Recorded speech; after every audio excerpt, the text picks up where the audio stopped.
हाँ जी, स्वागत है जी। खुलियां गल्लां खुले विषय लेके अज हाजिर होए सी DK TV ते। मैं डॉक्टर कमलजीत सिंह, मेरे नाल हैगे ने रजिंदरपाल सिंह जी। अज दिन ऐतवार, तारीख हैगी आ 15 अगस्त 2021, दिन ऐतवार, शाम के 6 बजे ने। प्रोग्राम लैके हाजिर होए सी अज। ते पहलों तो सारिਆਂ ਨੂੰ इंडिपेंडेंस डे दियां 75 इंडिपेंडेंस डे दियां मुबारकां। आज़ाद होने दियां 1915 अगस्त 1947, है ना। बिल्कुल। मैं कहना हुन्ना हमेशा, अज मैं कईयां दी बड़ियां पुट्ठियां सिद्धियां पोस्टां देखियां जिहदे विच पास्ट नूं याद करिया जा रहा सी, प्रेजेंट खराब करिया जा रहा सी, फ्यूचर की कोई प्लानिंग नहीं सी। मैं ज़्यादा लंबा नहीं छेड़ांगा इस गल नूं। मैं एक सलाह जरूर देवांगा उन्होंने जिहड़ियां दियां पोस्टां दे विच अज बहुत कुछ देखने को मिल रहा सी। जे पास्ट दे विच कुछ होया तुहाडे नाल, उहनूं भुल जाइए, वो कहानियां बच्चों नूं ना सुणाइए, उहनूं भुल के प्रेजेंट दे विच फ्यूचर की तैयारी करिए। नहीं तो पास्ट नूं याद करोगे, प्रेजेंट तो तुहाडा डिप्रैशन दे विच जा ही रहा, पास्ट नूं याद करके फ्यूचर की कोई तैयारी नहीं होगी। फ्यूचर तुहाडा खराब होएगा ही होएगा जे तुहाडा प्रेजेंट खराब है। जिहड़ी गल मैं कहनी चाहना, सिर्फ बहुत छोटे शब्दों च कह रहा, मेरा विषय नहीं है ये अज 15 अगस्त की, पर फिर भी सानू कोई ना कोई मैसेज 15 अगस्त ते दे देना चाहिए। असी विषय विचार रहे आत्म विश्वास। असी अज भूमिका भी नहीं बननागे, असी अज सीधा सीधा अपना विषय शुरू करांगे। असी भूमिका बनते बनते अपने प्रोग्राम नूं 1 घंटा सवा घंटा प्रोग्राम च ही लंघ जाता, साडियां अपनी गल्लां च लंघ जाता, गल बात च लंघ जाता। मैं की कहा, पास्ट नूं भुल जाइए, प्रेजेंट च फ्यूचर की तैयारी करिए, फिर कुछ कर पावांगे। जे तुसी अपने बच्चों नूं पास्ट दी कहानियां सुनाई गए, प्रेजेंट खराब होगा। जिहदा प्रेजेंट खराब आ, अंडरस्टैंड करियो, फ्यूचर का सोचो ही ना भी की होगा ਉਹਦਾ, है ना। फ्यूचर तो ਉਹਦਾ सदा वास्ते खत्म हो जाऊगा। ਆਪਾਂ विचार रहे ਸੀਗੇ आत्मविश्वास विषय, क्योंकि भाजी ਤੇ ਮੈਨੂੰ ਇੱਕ ਗੱਲ ਦੀ ਨਾਰਾਜ਼ਗੀ ਵੀ ਆ। ਇਹ ਮੇਰੇ ਕੋਲੇ ਅੱਜ ਆਏ ਨੇ 21 ਦਿਨਾਂ ਤੋਂ ਬਾਅਦ। ਇਹਨਾਂ ਨੇ ਮੈਨੂੰ ਪਿਛਲੇ ਪ੍ਰੋਗਰਾਮ ਕਰਨ ਤੋਂ ਪਹਿਲਾਂ ਦੱਸਿਆ ਨਹੀਂ ਹੈਗਾ ਸੀ ਕਿ ਮੈਂ ਕੱਲ ਚਲੇ ਜਾਣਾ ਬਾਹਰ, ਆਊਟ ਆਫ ਸਟੇਟ। ਤੇ ਪਿਛਲਾ ਪ੍ਰੋਗਰਾਮ ਹੋਇਆ ਸੀ 1 ਘੰਟੇ 20 ਮਿੰਟ ਦਾ। जे मैनू एडवांस च दस्सिया हुंदा, मैं 2 घंटे इन्हां नूं छड्डना नहीं सी। अज तक वो प्रोग्राम साडा खत्म हुंदा, क्लिप कट के। पर ये हुण आए ने अज 20 22 23 24 25 दिनों बाद, महीना ही कहूँगा मैं। तो देखते हैं, बदला तो लवांगे, इदां पंजाबी छड्डदे नहीं हुंदे, है ना। है ना, बिल्कुल खुंदक रखते हुंदे ने, है ना। क्योंकि ਉਹਦਾ ਸੁਭਾਅ ਦੇ ਵਿੱਚ ਬਣਿਆ ਹੋਇਆ ਵੀ ਖੁੰਦਕ ਕੱਢਣੀ ਹੈ। ਖੁੰਦਕ ਤਾਂ ਪੰਜਾਬੀਆਂ ਦੇ। ਮੈਨੂੰ ਮਰੀਜ਼ ਕਹਿੰਦਾ ਹੁੰਦਾ ਹਮੇਸ਼ਾ, ਕਹਿੰਦਾ ਜੀ ਵੀ ਤੁਸੀਂ ਇੰਨੀ ਪੁਰਾਣੀ ਬਿਮਾਰੀ, ਮੇਰੀ 6 ਮਹੀਨੇ ਪੁਰਾਣੀ ਬਿਮਾਰੀ, ਵੀ 2 ਵਾਰੀ ਦੇ ਵਿੱਚ 50-70% ਠੀਕ ਕਰਤੀ। ਕਹਿੰਦਾ ਮੈਨੂੰ ਐਂ ਲੱਗਿਆ ਸੀ ਵੀ ਜਿਹੜੀ 30% ਰਹਿ ਗਈ ਵੀ ਇਹ ਵੀ 1 ਵਾਰੀ 'ਚ ਠੀਕ ਹੋ ਜੂਗੀ, ਜਦ 50-60% 2 ਵਾਰੀ 'ਚ ਹੋ ਗਈ। ਮੈਂ ਕਿਹਾ ਤੈਨੂੰ ਕਿਹਨੇ ਕਹਿਤਾ? ਜੇ ਤੇਰੀ ਬਿਮਾਰੀ 70% 2 ਵਾਰੀ 'ਚ ਠੀਕ ਹੋ ਗਈ, 70% 2 ਵਾਰੀ 'ਚ ठीक होगी, ਜਿਹੜੀ 30% रह गई ਇਹ 10 ਵਾਰੀ 'ਚ ठीक होगी। ਕਹਿੰਦਾ ਵਾਏ ਅੱਖਾਂ ਖੁੱਲੀਆਂ ਰਹਿ ਗਈਆਂ ਉਹਦੀਆਂ ਵੀ ਉਹ ਕਿਉਂ? ਮੈਂ ਕਿਹਾ ਇਹਨੂੰ ਕਹਿੰਦੇ ਨੇ ਰੜਕ, ਇਹਨੂੰ ਕਹਿੰਦੇ ਨੇ ਬਿਮਾਰੀ ਤਾਂ ਰਹਿ ਗਈ ਆ, ਉਹ ਤਾਂ ਉੱਪਰੋਂ ਸਾਫ਼ ਕਰੀ ਤੀ। ਉੱਪਰੋਂ ਤਾਂ ਸਾਫ਼ ਕਰਨੀ ਬੜੀ, ਕਹਿੰਦੇ ਜੜ ਜਿਹੜੀ ਕੱਢਣੀ ਹੈਗੀ ਆ ਉਹ ਬੜੀ ਔਖੀ ਹੈ। ਉਹ ਬੜੀ ਔਖੀ ਆ, ਕਹਿੰਦਾ ਪਤਾ ਨਹੀਂ ਕਿੱਥੇ ਫੈਲੀ ਹੋਈ ਹੈ। ਉੱਪਰੋਂ ਤਾਂ ਪਤਾ ਵੀ ਤਣਾ ਵੱਡਿਆ, 1 ਵਾਰੀ 'ਚ ਉੱਪਰ ਗਿਆ, ਦੂਜੀ ਵਾਰੀ ਥੱਲੇ ਗਿਆ, ਠੁੱਠ ਰਹਿ ਗਿਆ। ਬਿਲਕੁਲ ਬਿਲकुल ਉਹਦਾ ਔਖਾ। वो मैं जब उन्होंने ना समझाई, मैं क्या कदे पिंड दे विच लड़ाई पई आ? कहंदा जी मेरी तो नहीं पई। मैं क्या देखी आ पैंदी? कहंदा हाँ जी। मैं क्या लड़ाई पैंदी आ, तुसीं किसी दे चपेड़ मार दिंदे हो, पिंड दे विच जाके फैसला हुंदा, पंचायत दे विच 2 3 दिन 4थे दिन हो जाता है ना, उत्थे माफ़ी मंग ली जाती है, हत्थ बन के सारी पंचायत दे विच भी मेरे तो गलती हो गई। पर मैं क्या जिहदे चपेड़ बज्जी हुंदी आ, ओहदी रड़क 30 40 साल 60 साल 100 साल तक नहीं आंदी भी साडे दादे दे ने चपेड़ मारी सी। मैं क्या तेरी बीमारी की वही रड़क है जी बहुत टाइम लगेगी निकलने। फिर समझ आई, उन्होंने कहता ठीक है जी, मैं ज़्यादा समा नहीं लूँगा। असी विचारते हैं आत्म विश्वास विषा, जिहड़ा असी काफ़ी महीनों तो कहूँगा मैं, साल होने वाला हो गया, ਤੇ ਹਜੇ ਚੱਲ ਰਿਹਾ 2 ਪੇਜ ਵਿਚਾਰ ਤੇ ਅਸੀਂ ਉਹਦੇ 6-7 ਪੇਜ ਦਾ ਹੈਗਾ। ਅੱਜ ਤੀਜੇ ਪੇਜ ਤੇ ਪਹੁੰਚੇ ਆ। ਕੋਸ਼ਿਸ਼ ਰਹੂਗੀ ਕਿ ਜੇ ਤੀਜਾ ਪੇਜ ਅਸੀਂ ਪੂਰਾ ਪੇਜ ਖਤਮ ਕਰ ਲਈਏ ਉਹਦਾ, ਤਾਂ ਹੀ ਮੈਂ ਅੱਜ ਆਪਣੀਆਂ ਗੱਲਾਂ ਨਹੀਂ ਅਸੀਂ ਸ਼ੁਰੂ ਕਰੀਆਂ ਹੈਗੀਆਂ। ਅਸੀਂ ਸਿੱਧਾ ਹੀ 5 ਮਿੰਟ ਹੋਏ ਨੇ ਵਿਸ਼ਾ ਸ਼ੁਰੂ ਕਰਨ ਲੱਗਿਆ, ਆਤਮ ਵਿਸ਼ਵਾਸ, ਸੈਲਫ ਕੌਨਫੀਡੈਂਸ, ਜਿਹਦੇ ਉੱਤੇ ਅਸੀਂ ਖੜੇ ਰਹਿ ਸਕਦੇ ਹਾਂ, ਜਿਹਦੇ ਵਿੱਚ ਹੋਏਗਾ ਉਹ ਦਿਖੇਗਾ। ਮੈਂ ਕਹਿਣਾ ਹੁੰਨਾ ਉਹ ਝਲਕੇਗਾ, ਉਹਦੀਆਂ ਅੱਖਾਂ 'ਚ ਝਲਕੇਗਾ, ਉਹਦੇ ਚਿਹਰੇ ਤੇ ਝਲਕੇਗਾ, ਉਹਦੀ ਤੋਰ 'ਚ ਝਲਕੇਗਾ। ਉਹ ਬੈਠਾ ਵੀ ਹੋਏਗਾ ਹਜ਼ਾਰਾਂ 'ਚ, ਫਿਰ ਵੀ ਦਿਖੇਗਾ। ਆਤਮ ਵਿਸ਼ਵਾਸ ਵਾਲਾ ਬੰਦਾ ਖੜਾ ਹੋਏਗਾ ਲੱਖਾਂ ਲੋਕਾਂ ਦੇ ਵਿੱਚ, ਉਹ ਅਲੱਗ ਚਮਕੇਗਾ। ਸਾਰਿਆਂ ਦੇ ਵਿੱਚ ਜਦ ਗੱਲ ਕਰੇਗਾ ਪਤਾ ਲੱਗੇਗਾ ਉਹਦੀ ਗੱਲ ਦੇ ਵਿੱਚੋਂ ਵੀ ਹਾਂ ਇਹਦੇ ਵਿੱਚ ਸੈਲਫ ਕੌਨਫੀਡੈਂਸ ਕਿੰਨਾ ਕਾ। ਔਰ ਜਦ ਬੋਲੇਗਾ ਧਿਆਨ ਰੱਖਿਓ ਉਹਦੀ ਗੱਲ ਤੇ ਮੋਹਰ ਲਾਈ ਜਾਏਗੀ, ਲੱਗੇਗੀ, ਲੋਕ ਉਹਨੂੰ ਲੱਭ ਲੈਣਗੇ। ਜਿੱਥੇ ਮਰਜ਼ੀ ਬੈਠਾ ਹੋਵੇ ਉਹ ਆ ਜਾਂਦੇ ਨੇ ਲੋਕ। ਬਸ ਕੋਸ਼ਿਸ਼ ਕਰੀਏ ਆਪਣੇ ਵਿੱਚ ਆਤਮ ਵਿਸ਼ਵਾਸ ਪੈਦਾ ਕਰਨ ਦੀ। ਸ਼ੁਰੂ ਕਰਦੇ ਹਾਂ ਜੀ। ਆਤਮ ਵਿਸ਼ਵਾਸ ਕਪੂਰ ਜੀ ਦੀ ਕਿਤਾਬ ਆ ਜੀ, ਨਿੱਕੀਆਂ ਨਿੱਕੀਆਂ ਗੱਲਾਂ, ਨਿੱਕੀਆਂ ਨਿੱਕੀਆਂ ਗੱਲਾਂ, ਨਰਿੰਦਰ ਸਿੰਘ ਕਪੂਰ। ਵਿਸ਼ਾ ਹੈਗਾ ਆਤਮ ਵਿਸ਼ਵਾਸ। ਕਪੂਰ ਜੀ ਕੀ ਲਿਖਦੇ ਨੇ ਜੀ ਅੱਗੇ, ਜੇ ਤੁਸੀਂ ਆਪ ਇਮਾਨਦਾਰ ਬਣ ਜਾਵੋ ਤਾਂ ਦੁਨੀਆ ਵਿੱਚੋਂ ਇੱਕ ਬੇਈਮਾਨ ਘਟ ਜਾਵੇਗਾ। ਇਹ ਤੁਹਾਡੀ ਇੱਕ ਮਹਾਨ ਪ੍ਰਾਪਤੀ ਹੋਏਗੀ। ਬਿਲਕੁਲ ਹਨਾ, ਇਹਦੇ ਤਾਂ ਬਹੁਤ ਡੂੰਘਾ ਜਿਹੜਾ ਹੈਗਾ ਨਾ, ਜੇ ਇਹਨੂੰ ਏਸੀ ਨੂੰ ਆਪਾਂ ਖੋਲਣਾ ਚਾਹੇ ਤਾਂ ਬਹੁਤ ਖੋਲਣਾ ਪਊਗਾ, ਉਹ ਟਾਈਮ ਬਹੁਤ ਲੱਗੂਗਾ ਇਹਨੂੰ। ਨਹੀਂ ਸਾਨੂੰ ਕੋਈ ਜ਼ਰੂਰੀ ਨਹੀਂ, ਅਸੀਂ 2 ਲਾਈਨਾਂ ਹੋ ਸਕਦਾ ਜੇ ਪੂਰਾ ਦਿਨ ਲਾ ਦਈਏ ਤੇ ਪੂਰਾ ਘੰਟਾ ਲਾ ਨਹੀਂ ਦਈਏ। ਹੈ ਹੀ ਇਹ, ਕਿਉਂਕਿ ਇਹਨੂੰ ਵੀ ਮੈਂ ਜਿਹੜਾ ਹੈਗਾ ਨਾ, ਜਿਹੜੀ ਇਮਾਨਦਾਰੀ ਹੈਗੀ ਹੈ, ਇਹ ਵਾਕਈ ਬਹੁਤ ਵੱਡਾ ਰੋਲ ਪਲੇ ਕਰਦੀ ਹੈ ਬੰਦੇ ਦੇ ਵਿੱਚ, ਸਪੈਸ਼ਲੀ ਤੁਹਾਡੀ ਪਰਸਨੈਲਿਟੀ ਘਟਣ ਦੇ ਵਿੱਚ। ਔਰ ਸਪੈਸ਼ਲੀ ਤੁਹਾਨੂੰ ਜੇ ਤੁਸੀਂ ਇਮਾਨਦਾਰ ਹੋ ਆਪਣੇ ਪ੍ਰਤੀ, ਆਪਣੀ ਫੈਮਿਲੀ ਦੇ ਪ੍ਰਤੀ, ਤਾਂ ਉਹਦੇ ਨਾਲ ਕੀ ਹੈ, ਆਤਮ ਵਿਸ਼ਵਾਸ ਜਿਹੜਾ ਹੈਗਾ ਤੁਹਾਡਾ ਕਿਉਂਕਿ ਉਹ ਜਿਹੜੀ ਚੀਜ਼ਾਂ ਜਿਹੜੀਆਂ ਹੈਗੀਆਂ, ਜਦੋਂ ਅਸੀਂ ਕਿਸੇ ਨਾਲ ਬੇਈਮਾਨੀ ਸੋਚਦੇ ਵੀ ਹਾਂ, ਸੋਚਣਾ ਚਾਹੇ ਨਾ ਵੀ ਕਰੀਏ, ਲੇਕਿਨ ਕਿਤੇ ਨਾ ਕਿਤੇ ਇੰਟੈਂਸ਼ਨ ਸਾਡੇ ਦਿਮਾਗ ਦੇ ਵਿੱਚ ਰਹਿ ਜਾਂਦੀ ਹੈ। ਜਿੱਦਾਂ ਆਪਾਂ ਗੱਲ ਕਰਦੇ ਹਾਂ ਅਨਕੌਂਸ਼ੀਅਸ ਮਾਈਂਡ, ਉਹ ਸਾਰੀ ਚੀਜ਼ਾਂ ਸਟੋਰ ਕਰਦਾ। ਆਪਾਂ ਕਰਦੇ ਨਹੀਂ ਹੈ ਲੇਕਿਨ ਉਹਦੇ 'ਚ ਹੁੰਦਾ, ਉਹ ਬਹੁਤ ਨੁਕਸਾਨ ਕਰਦਾ। ਲੇਕਿਨ ਕਿਤੇ ਨਾ ਕਿਤੇ ਜਦੋਂ ਮੌਕਾ ਲੱਗਦਾ ਉਹ ਆਪਣਾ ਕੰਮ ਕਰ ਜਾਂਦਾ। ਤਦੀ ਕਹਿੰਦੇ ਆ ਵੀ ਅਸੀਂ ਸੋਚਣਾ ਵੀ ਪਾਪ ਹੈ। ਜਿਸ ਤਰ੍ਹਾਂ ਗੁਰਬਾਣੀ 'ਚ ਵੀ ਕਈ ਜਗ੍ਹਾ ਪੜ੍ਹਿਆ ਨਾ ਵੀ ਪਾਪ ਉਹ ਨਹੀਂ ਹੈਗਾ ਜਿਹੜਾ ਤੁਸੀਂ ਕਰਦੇ ਹੋ, ਅਸਲ 'ਚ ਪਾਪ ਉਹ ਜੋ ਤੁਸੀਂ ਸੋਚ ਲਿਆ ਕਿਸੇ ਬਾਰੇ, ਜਿਹੜੀ ਤੁਹਾਡੀ ਆਤਮਾ ਕਰਨਾ ਚਾਹੁੰਦੀ ਆ।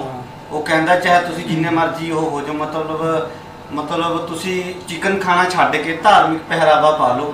ਹੁਣ ਤੁਸੀਂ ਧਾਰਮਿਕ ਪਹਿਰਾਵਾ ਪਾ ਕੇ ਬੈਠੇ ਹੋ, ਪਰ ਤੁਹਾਡੇ ਅੱਗੇ ਪੈਲਸ ਦੇ ਵਿੱਚ ਚਿਕਨ ਦੀਆਂ ਪਲੇਟਾਂ ਇਦਾਂ ਮੂਹਰੇ ਨੂੰ ਲੰਘਦੀਆਂ ਨੇ, ਜਦ ਤਾਂ ਤੁਸੀਂ ਅੰਦਰੋਂ ਅਨਕੌਂਸ਼ੀਅਸ ਮਾਈਂਡ ਕਹਿੰਦਾ ਵੀ ਹਾਏ ਹਾਏ ਹਨਾ, ਦੂਜਿਆਂ ਨੂੰ ਪੁੱਛ ਰਿਹਾ ਵੀ ਕਿਵੇਂ ਹਨਾ ਟੇਸਟ, ਮਤਲਬ ਤੁਸੀਂ ਖਾ ਰਹੇ ਹੋ ਅੰਦਰੋਂ, ਉੱਤੋਂ ਤੁਸੀਂ ਕਹਿ ਲਿਆ ਵੀ ਹਾਂ ਮੈਂ ਧਾਰਮਿਕ ਹੋ ਗਿਆ, ਮੈਂ ਚਿਕਨ ਛੱਡਤਾ, ਪਰ ਅੰਦਰ ਆਤਮਾ ਤੁਹਾਡੀ ਖਾ ਰਹੀ ਆ ਉਹਨੂੰ। ਕਹੋ ਕੀ ਕਹਿਣ ਲੱਗੇ ਸੀ। ਤਾਂ ਇਹੀ ਚੀਜ਼ਾਂ ਹੈਗੀਆਂ, ਜਿਹੜਾ ਅਨਕੌਂਸ਼ੀਅਸ ਮਾਈਂਡ ਹੈਗਾ ਨਾ, ਉਹ ਇੰਨਾ ਪਾਵਰਫੁਲ ਹੈਗਾ। ਆਪਾਂ ਅਣਜਾਣਪੁਣੇ ਦੇ ਵਿੱਚ ਕਹਿ ਲਓ, ਸਾਨੂੰ ਪਤਾ ਨਹੀਂ ਹੁੰਦਾ, ਅਸੀਂ ਉਹਨੂੰ ਕੰਸੀਡਰ ਕਰਦੇ ਹਾਂ ਜੋ ਸਾਡੇ 'ਚ ਜਿਹੜਾ ਇਹ ਚੱਲ ਰਿਹਾ ਕੰਮ ਕਰ ਰਹੇ ਹਾਂ ਅਸੀਂ।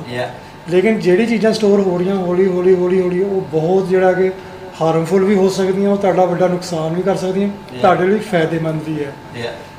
ਤੇ ਇਸੇ ਕਰਕੇ ਕਹਿੰਦੇ ਆ ਵੀ ਚੰਗਾ ਸੋਚੋ। ਗੁਰਬਾਣੀ ਦੀ ਜਿਹੜੀ ਉਹ ਸੀਗੀਆਂ ਨਾ, ਜਿਹੜੀਆਂ ਹੁਣ ਪਾਠੀਆਂ ਨੇ ਤਾਂ ਦੱਸੀਆਂ ਨਹੀਂ, ਪ੍ਰੈਕਟੀਕਲੀ ਜਿਹੜੀਆਂ ਉਹ ਚੀਜ਼ਾਂ ਜਿਹੜੀਆਂ ਹੈਗੀਆਂ, ਜਿਹੜੀ ਤੁਕਾਂ ਸੀਗੀਆਂ, ਉਹਨਾਂ ਦੇ ਅਰਥ ਹੁਣ 54 ਸਾਲ ਦੀ ਉਮਰ 'ਚ, ਹੁਣ ਲਾਸਟ 2 ਸਾਲਾਂ ਦੇ ਵਿੱਚ ਜਦੋਂ ਅਸੀਂ ਪ੍ਰੈਕਟੀਕਲੀ ਉਹ ਲਾਈਫ ਜੀਣ ਲੱਗੇ ਆ, ਔਰ ਵਾਕਈ ਉਹ ਸਮਝ ਆ ਰਿਹਾ ਵੀ ਨਾਨਕ ਪਾਤਸ਼ਾਹ ਸਾਨੂੰ ਕਹਿ ਕੇ ਕੀ ਗਏ ਸੀ, ਉਹ ਹੁਣ ਪਤਾ ਲੱਗ ਰਿਹਾ ਵੀ ਵਾਕਈ ਉਹ, ਕਿਉਂਕਿ ਮੈਨੂੰ ਆਪਣੇ 'ਚ ਪਤਾ ਹੈ ਵੀ ਮੇਰੇ 'ਚ ਆਤਮ ਵਿਸ਼ਵਾਸ ਦੀ ਕਮੀ ਸੀ, ਜਦ ਕਿ ਮੈਂ ਓਨੈਸਟ ਵੀ ਸੀ, ਲੇਕਿਨ ਕਿੱਥੇ ਕਿੱਥੇ ਸੀ ਮੇਰੇ 'ਚ ਰੜਕਾਂ ਸੀਗੀਆਂ।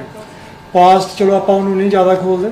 ਹੁੰਦਾ ਕੀ ਹੈ, ਤੁਹਾਡੇ ਨਾਲ ਕੋਈ ਬੁਰਾ ਵਰਤਾਰਾ ਹੋਇਆ, ਤੁਹਾਡੇ ਨਾਲ ਕੁਝ ਹੋਇਆ, ਤੁਸੀਂ ਖੁੰਦਕ ਰੱਖਦੇ ਹੋ, ਕਰਦੇ ਤੁਹਾਡੇ ਮਾਈਂਡ ਦੇ ਵਿੱਚ ਇੰਨਾ ਉਹ ਬੈਠ ਜਾਂਦੀਆਂ ਨਾ ਗੱਲਾਂ।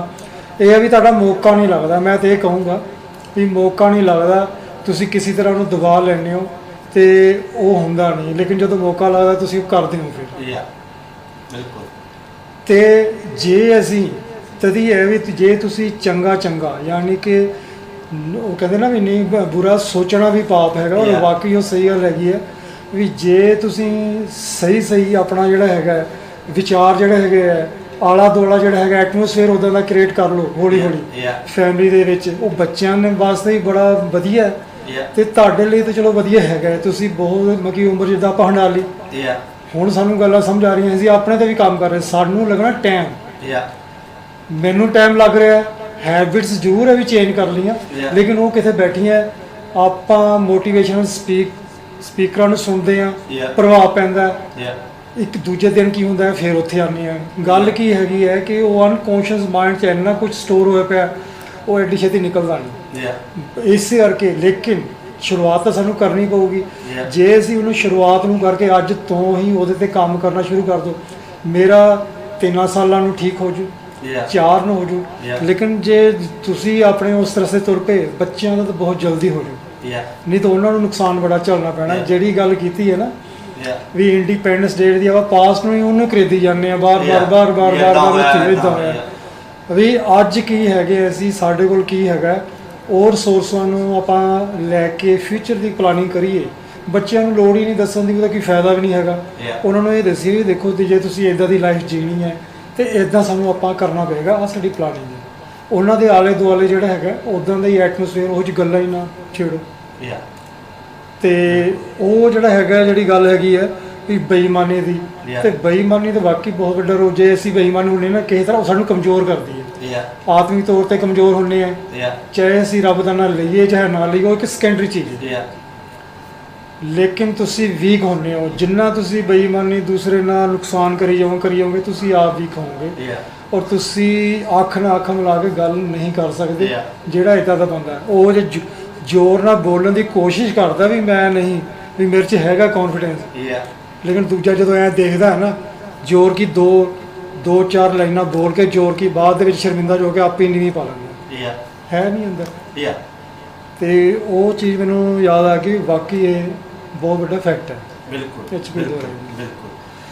ਭਾਜੀ ਕਹਿੰਦੇ ਸਾਨੂੰ ਤਾਂ ਅਸੀਂ ਕਰ ਰਹੇ ਹਾਂ, ਅਸੀਂ ਜਿਹੜੀ ਗਲੀ ਦੇ ਵਿੱਚ ਜੰਮੇ ਪਲੇ ਆ, ਹਰ ਪ੍ਰੋਗਰਾਮ ਦੇ ਵਿੱਚ ਮੈਂ 10 ਤੋਂ 15 ਵਾਰ ਇਹ ਗੱਲ ਕਰਤੀ, ਜਿਹੜੇ ਏਰੀਏ 'ਚ ਜਿਹੜਾ ਸਾਡਾ ਆਲਾ ਦੁਆਲਾ ਸੀ, ਸਾਡੇ ਅਨਕੌਂਸ਼ੀਅਸ ਮਾਈਂਡ ਦੇ ਅੰਦਰ ਸਟੋਰ ਆ, ਉਹ ਗੱਲਾਂ ਕਈ ਵਾਰੀ ਆਪਣੇ 'ਚ ਬੇਈਮਾਨਾ ਬਹੁਤ ਸਾਰਾ ਆ ਜਾਂਦਾ ਆਲੇ ਦੁਆਲੇ ਦੇ ਪ੍ਰਤੀ, ਸਾਹਮਣੇ ਵਾਲੇ ਦੇ ਪ੍ਰਤੀ ਵੀ। ਪਰ ਭਾਜੀ ਕਹਿੰਦੇ ਸਾਡੇ ਬੱਚੇ ਜਿਹੜੇ ਨਵੇਂ ਨੇ, ਜਿਹਨਾਂ ਦਾ ਹਾਰਡਵੇਅਰ ਨਵਾਂ, ਜਿਹੜੇ ਪੁੱਛਦੇ ਨੇ ਵੀ ਆਹ ਗੱਲ ਐਦਾਂ ਕਿੱਦਾਂ, ਆਹ ਗੱਲ ਐਦਾਂ ਕਿੱਦਾਂ, ਕਿਉਂਕਿ ਅਸੀਂ ਤਾਂ ਨਿਕਲ ਕੇ ਉਹਨਾਂ ਗੱਲਾਂ 'ਚੋਂ, ਉਹਨਾਂ ਗੱਲਾਂ ਦੇ ਵਿੱਚ ਜੀ ਰਹੇ ਹਾਂ, ਪਾਸਟ ਦੇ ਵਿੱਚ ਵੀ ਜੀ ਰਹੇ ਹਾਂ, ਪ੍ਰੈਜ਼ੈਂਟ ਵੀ ਜੀ ਰਹੇ ਹਾਂ, ਫਿਊਚਰ ਦੀ ਕੋਈ ਧਿਆਨ ਨਹੀਂ। ਸਾਡੀ ਜ਼ਿੰਦਗੀ ਦੇ ਵਿੱਚ ਜ਼ਿੰਦਗੀ ਝੋਲਾ ਹੋਈ ਪਈ ਆ, ਪਰ ਸਾਡੇ ਬੱਚੇ ਜੇ ਅੱਜ ਉਹਨਾਂ ਦੇ ਉੱਤੇ ਇਹਦੇ ਗੱਲਬਾਤ, ਐਦਾਂ ਦੀ ਗੱਲਬਾਤ ਕਰਕੇ ਉਹਨਾਂ ਦੇ ਮਾਈਂਡ ਦੇ ਉੱਤੇ ਨਵੇਂ ਹਾਰਡਵੇਅਰ ਡਾਊਨਲੋਡ ਕਰ ਦਿੱਤੇ ਜਾਣ, ਉਹਨਾਂ ਦੇ ਹਾਰਡਵੇਅਰਾਂ ਦੇ ਉੱਤੇ ਨਵੇਂ ਸੌਫਟਵੇਅਰ ਜਿਹੜੇ ਵਰਕ ਕਰਨਗੇ। ਸਾਡੇ ਇੱਥੇ ਦੱਸਿਆ ਇਹ ਜਾਂਦਾ ਕਿ ਸਮਾਜ ਤੋਂ ਐਦਾਂ ਬਚਣਾ, ਮੈਂ ਪੋਸਟ ਪੜ੍ਹ ਰਿਹਾ ਸੀਗਾ ਕਿ ਸਮਾਜ ਤੋਂ ਐਦਾਂ ਬਚਣਾ, ਇੱਥੋਂ ਐਦਾਂ ਬਚਣਾ, ਇੱਥੋਂ ਐਦਾਂ ਬਚਣਾ। ਬੱਚਿਆਂ ਨੂੰ ਇਹ ਨਹੀਂ ਦੱਸਿਆ ਜਾਂਦਾ ਕਿ ਸਮਾਜ ਹੋਣਾ ਕਿੱਦਾਂ ਦਾ ਚਾਹੀਦਾ, ਇਹ ਦੱਸਿਆ ਜਾਂਦਾ ਕਿ ਬਚਣਾ ਕਿੱਦਾਂ, ਕਿ ਸਮਾਜ ਭੈੜਾ। ਇਹ ਸਿਖਾਉਣਾ ਇਹ ਚਾਹੀਦਾ ਕਿ ਸਮਾਜ ਭੈੜੇ ਨੂੰ ਸਹੀ ਕਿਵੇਂ ਕਰਨਾ। ਸਾਰੇ ਬਚੀ ਜਾਂਦੇ ਨੇ ਭੈੜੇ ਸਮਾਜ ਤੋਂ, ਕਹਿੰਦੇ ਬਚ ਕੇ ਤੂੰ ਨਿਕਲ ਜਾ। ਮੈਂ ਕਿ ਕਿੱਥੇ ਤੱਕ ਨਿਕਲੇਗਾ, ਹਨਾ? ਜਿਹੜੀ ਨਫ਼ਰਤ ਫੈਲਾਈ ਜਾ ਰਹੀ ਹੈ ਧਰਮ ਦੇ ਨਾਮ ਤੇ, ਹਨਾ, ਉਹ ਤਾਂ ਨਿਕਲ ਜਾਣਗੇ ਜਿਹੜੇ ਫੈਲਾਉਂਦੇ ਨੇ, ਜਿਹੜੇ ਘਰ ਸਾੜੇ ਜਾਂਦੇ ਨੇ ਨਾ, ਜਿਹੜੇ ਕਤਲ ਹੁੰਦੇ ਨੇ, ਫਿਰ ਕਿਤੇ ਤੋਂ ਕਿਤੇ ਯੂਪੀ, ਦਿੱਲੀ, ਬਿਹਾਰ ਦੇ ਵਿੱਚ ਬੈਠਾ ਜਿਹੜਾ ਫਸਦਾ ਬੰਦਾ ਐਦਾਂ ਦੇ ਉਹਦੇ ਵਿੱਚ ਕਤਲ ਦੇਖੋ, ਫਿਰ ਉਹ ਲੋਕ ਕਤਲ ਹੋ ਜਾਂਦੇ ਨੇ ਜਿਹੜੇ ਕਹਿੰਦੇ ਨੇ ਆਪਾਂ ਨੇ ਕੀ ਲੈਣਾ, ਹਨਾ? ਸਹੀ ਗੱਲ। ਉਹ ਲੋਕ ਸੀਗੇ ਜਿਹੜੇ ਐਦਾਂ ਮੈਂ ਗੱਲ ਕਰ ਰਿਹਾ ਕਿ ਸਮਾਜ ਦੇ ਵਿੱਚੋਂ ਬਚ ਕੇ ਨਿਕਲਣਾ ਕਿਵੇਂ ਆ, ਜਦ ਕਿ ਚਾਹੀਦਾ ਇਹ ਆ ਕਿ ਹਰ ਇੱਕ ਬੰਦੇ ਨੂੰ ਇਹ ਦੱਸਣਾ ਚਾਹੀਦਾ ਆਪਣੇ ਬੱਚੇ ਨੂੰ ਕਿ ਸਮਾਜ ਹੋਣਾ ਕਿੱਦਾਂ ਦਾ ਚਾਹੀਦਾ, ਕੰਮ ਇਹਦੇ ਉੱਤੇ ਕਰਨਾ ਚਾਹੀਦਾ। ਕੋਈ ਕਿੱਦਾਂ ਦਾ ਉਹ ਦੱਸ ਰਹੇ ਅਸੀਂ, ਆਲਾ ਦੁਆਲਾ ਦੱਸ ਰਹੇ ਕਿ ਆਹ ਗੁਆਂਢੀ ਐਦਾਂ ਦੇ ਨੇ, ਆਹ ਇੱਦਾਂ ਦੇ ਨੇ, ਆਹ ਇੱਦਾਂ ਦੇ ਨੇ, ਉਹ ਗਲੀ ਵਾਲੇ ਉੱਦਾਂ ਦੇ ਨੇ, ਉੱਧਰਲਾ ਮੁਹੱਲਾ ਉੱਦਾਂ ਦਾ ਨਾ। ਮੈਂ ਕਹਿੰਦਾ ਇਹ ਸਿਖਾ ਬੱਚੇ ਨੂੰ ਕਿ ਨਹੀਂ, ਤੇਰਾ ਲਾਈਫ ਸਟਾਈਲ ਇਹ ਹੋਣਾ ਚਾਹੀਦਾ। ਬਿਲਕੁਲ ਸਹੀ। ਲੋਕ ਤੈਨੂੰ ਕਾਪੀ ਕਰਨ, ਹਨਾ? ਜਦ ਤੇਰਾ ਲਾਈਫ ਸਟਾਈਲ ਗੁੱਡ ਹੋਊਗਾ, ਮੈਂ ਕਹਿੰਦਾ ਹੁੰਦਾ ਨਾ, ਕਾਪੀ ਜਿੱਥੇ ਜਾਈਦਾ ਨਾ, ਕਾਪੀ ਕਰਨ ਲਾ ਦਿੰਦਾ। ਤੁਹਾਡਾ ਲਾਈਫ ਸਟਾਈਲ ਐਸਾ ਹੋਣਾ ਚਾਹੀਦਾ। ਜ਼ਰੂਰੀ ਨਹੀਂ ਹੈਗਾ ਕਿ ਲੋਕ ਤੁਹਾਨੂੰ ਕ੍ਰੈਡਿਟ ਦੇਣ ਉਸ ਗੱਲ ਦਾ। ਸਹੀ ਗੱਲ। ਤੁਹਾਡਾ ਇਹ ਏਮ ਨਹੀਂ ਹੋਣਾ ਚਾਹੀਦਾ ਕਿ ਤੁਹਾਨੂੰ ਮਤਲਬ ਫੋਲੋ ਕਰਨ, ਤੁਹਾਡੇ ਫੈਨ ਫੋਲੋਅਰ ਹੋਣ, ਜਾਂ ਤੁਹਾਨੂੰ ਕਹਿਣ ਕਿ ਤੁਹਾਡੇ ਕਰਕੇ ਮੇਰੀ ਲਾਈਫ ਦੇ ਵਿੱਚ ਬਦਲਾਅ ਆ ਗਿਆ। ਨਹੀਂ, ਤੁਹਾਡੀ ਲਾਈਫ ਛੋਟੀ ਜਿਹੀ ਹੋਵੇ, ਤੁਹਾਡੇ ਘਰ ਦੇ ਵਿੱਚ ਤੁਹਾਡੇ ਬੱਚੇ ਤੁਹਾਨੂੰ ਫੋਲੋ ਕਰਨ, ਤੁਹਾਡੇ ਫੈਨ ਹੋਣ, ਤੁਹਾਡੇ ਬੱਚੇ, ਤੁਹਾਡੀ ਘਰ ਵਾਲੀ, ਹਨਾ? ਉਸ ਤੋਂ ਬਾਅਦ ਆ ਗਏ ਤੁਹਾਡੇ ਰਿਸ਼ਤੇਦਾਰ, ਤੁਹਾਡੇ ਫੈਨ ਹੋਣ।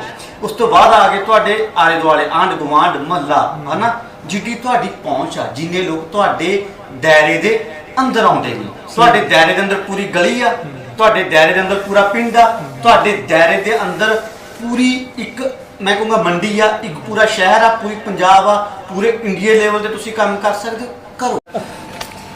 ਹਾਂਜੀ ਕਪੂਰ ਜੀ ਦੀ ਸੁਣਿਓ, ਦੇਖੋ ਕਿੰਨੀ ਸੋਹਣੀ ਲਿਖੀ ਆ, ਜੇ ਤੁਸੀਂ ਆਪ ਇਮਾਨਦਾਰ ਬਣ ਜਾਵੋ ਤਾਂ ਦੁਨੀਆ ਦੇ ਵਿੱਚ ਇੱਕ ਬੇਈਮਾਨ ਘਟ ਜਾਂਦਾ।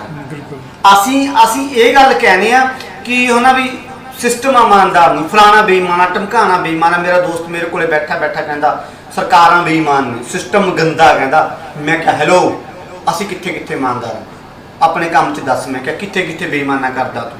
ਮੈਂ ਕਿਹਾ ਮੈਨੂੰ ਪਤਾ ਮੇਰੇ ਕੰਮ ਬਾਰੇ, ਮੈਂ ਕਿੱਥੇ ਕਿੱਥੇ ਬੇਈਮਾਨਾ ਕਰਦਾ ਔਰ ਕਿੰਨਾ ਬੇਈਮਾਨਾ ਕਰਦਾ। ਤੈਨੂੰ ਤੇਰੇ ਕਹਿੰਦਾ ਨਹੀਂ, ਕਹਿੰਦਾ ਤਾਂ ਬਿਜ਼ਨਸ ਹੈ।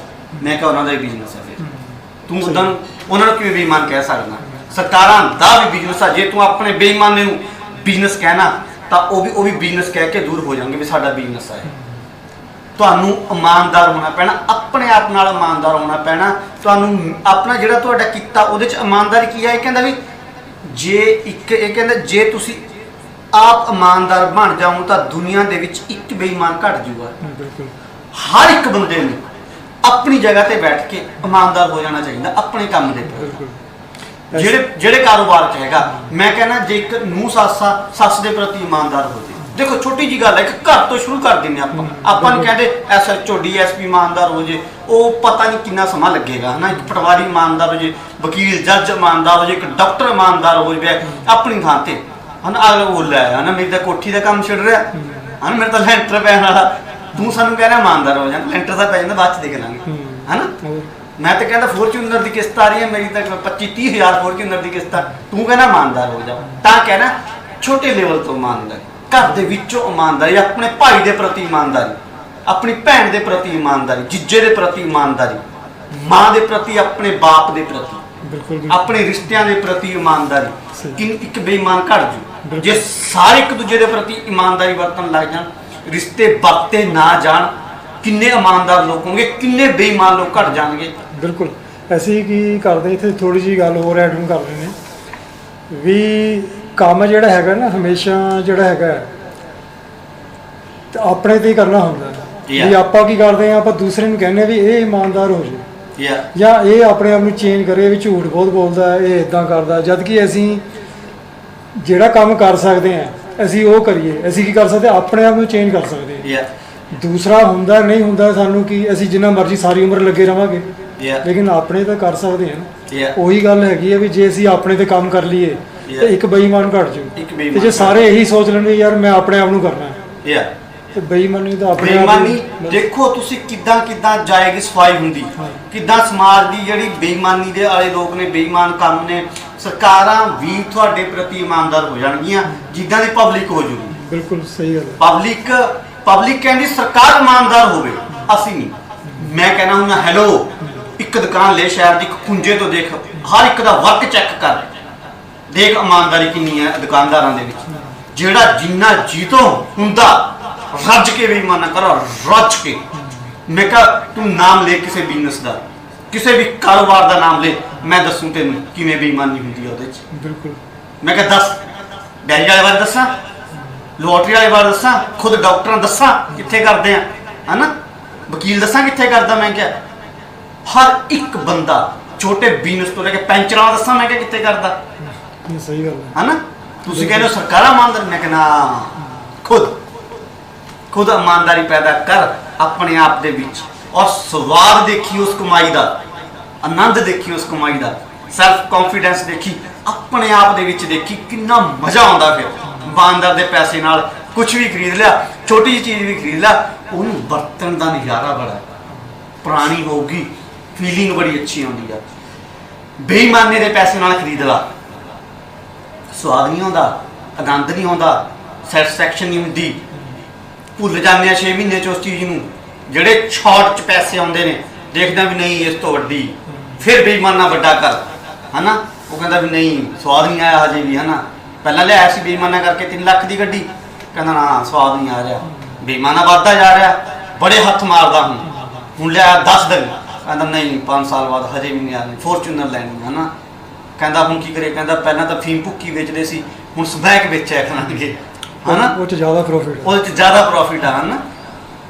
ਕੀ ਕਹਿੰਦੇ ਪਹਿਲਾਂ ਉਹ ਦੇਖਿਆ ਕੀ ਆ ਉਹਦਾ ਨਾਮ, ਸੁਨੀਲ ਸ਼ਿਲਪਾ, ਕਿਹੜੀ ਆ ਉਹ ਯਾਰ, ਸ਼ਿਲਪਾ ਸ਼ੈੱਟੀ, ਸ਼ਿਲਪਾ ਸ਼ੈੱਟੀ ਦੇ ਘਰ ਵਾਲਾ, ਹਨਾ। ਰਾਜ ਕੁੰਦਰਾ ਕਹਿੰਦਾ ਨਹੀਂ, ਕਹਿੰਦਾ ਹਨਾ ਕਿੱਥੋਂ ਸ਼ੁਰੂ ਕਰਿਆ ਸੀ ਬਿਜ਼ਨਸ, ਪਤਾ ਤੁਹਾਨੂੰ? ਉਹਦੀ ਕਹਾਣੀ ਹੈਗੀ ਆ, ਪੜ੍ਹ ਲਿਓ ਤੁਸੀਂ, ਬਾਇਓਗ੍ਰਾਫੀ ਪੜ੍ਹ ਲਿਓ।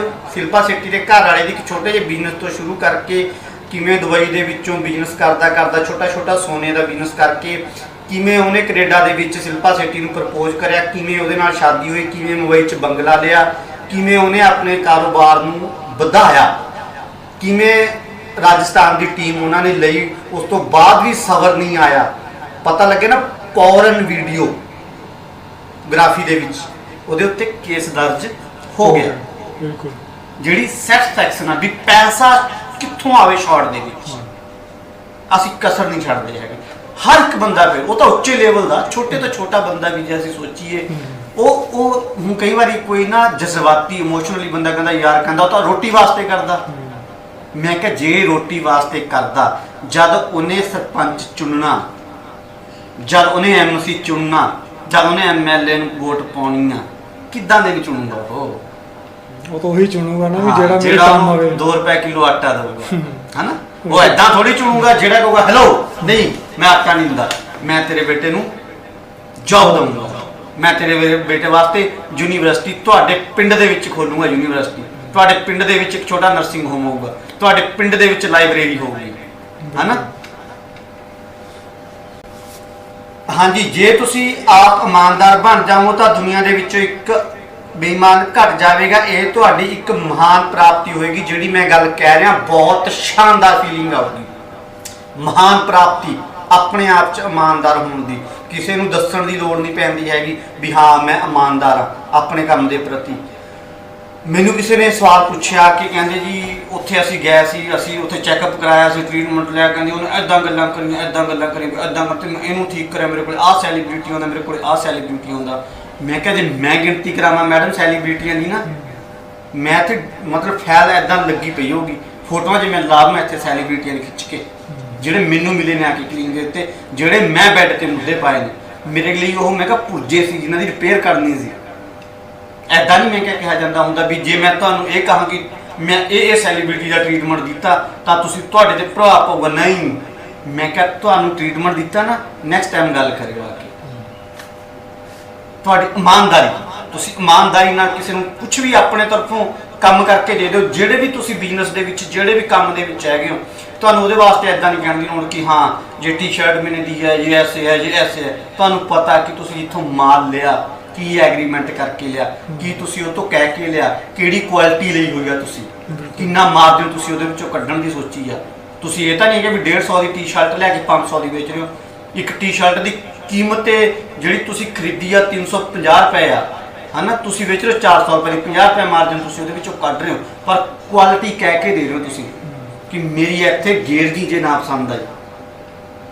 ਸਟੈਂਡਰਡ ਨਾਲ ਗੱਲ ਕਰਦਾ ਬੰਦਾ ਜਦ ਕੁਆਲਿਟੀ ਵੇਚਦਾ ਆਪਣੀ, ਬਿਲਕੁਲ, ਹਨਾ। ਜਦ ਕੁਆਂਟੀਟੀ ਵੇਚਦਾ ਤਾਂ ਅਗਲਾ ਦੁਕਾਨ ਤੇ ਆ ਕੇ ਗਾਲਾਂ ਕੱਢ ਕੇ ਜਾਂਦਾ, ਫਿਰ ਵੀ ਤੇਰੀ ਐਸੀ ਦੀ ਤੈਸੀ, ਹਨਾ, ਤੂੰ ਤਾਂ ਸਾਰਾ ਇੰਨੀਆਂ ਗੱਲਾਂ ਕਰਦਾ ਸੀ, ਹਨਾ। ਗਲਾ ਮੈਨੂੰ ਪੈਂਦੇ ਨੇ ਲੋਕ, ਗੱਲ ਪੈਂਦੇ ਨੇ, ਜਲੂਸ ਕੱਢ ਦਿੰਦੇ ਨੇ ਲੋਕ ਆ ਕੇ। ਸਹੀ ਗੱਲ। ਹਾਂਜੀ, ਅੱਗੇ ਲਿਖਦੇ ਨੇ, ਹਰ ਕਿਸੇ ਦੀ ਸ਼ਿਕਾਇਤ ਹੈ ਕਿ ਉਸਦੀ ਯੋਗਤਾ ਦਾ ਮੁੱਲ ਨਹੀਂ ਪਿਆ।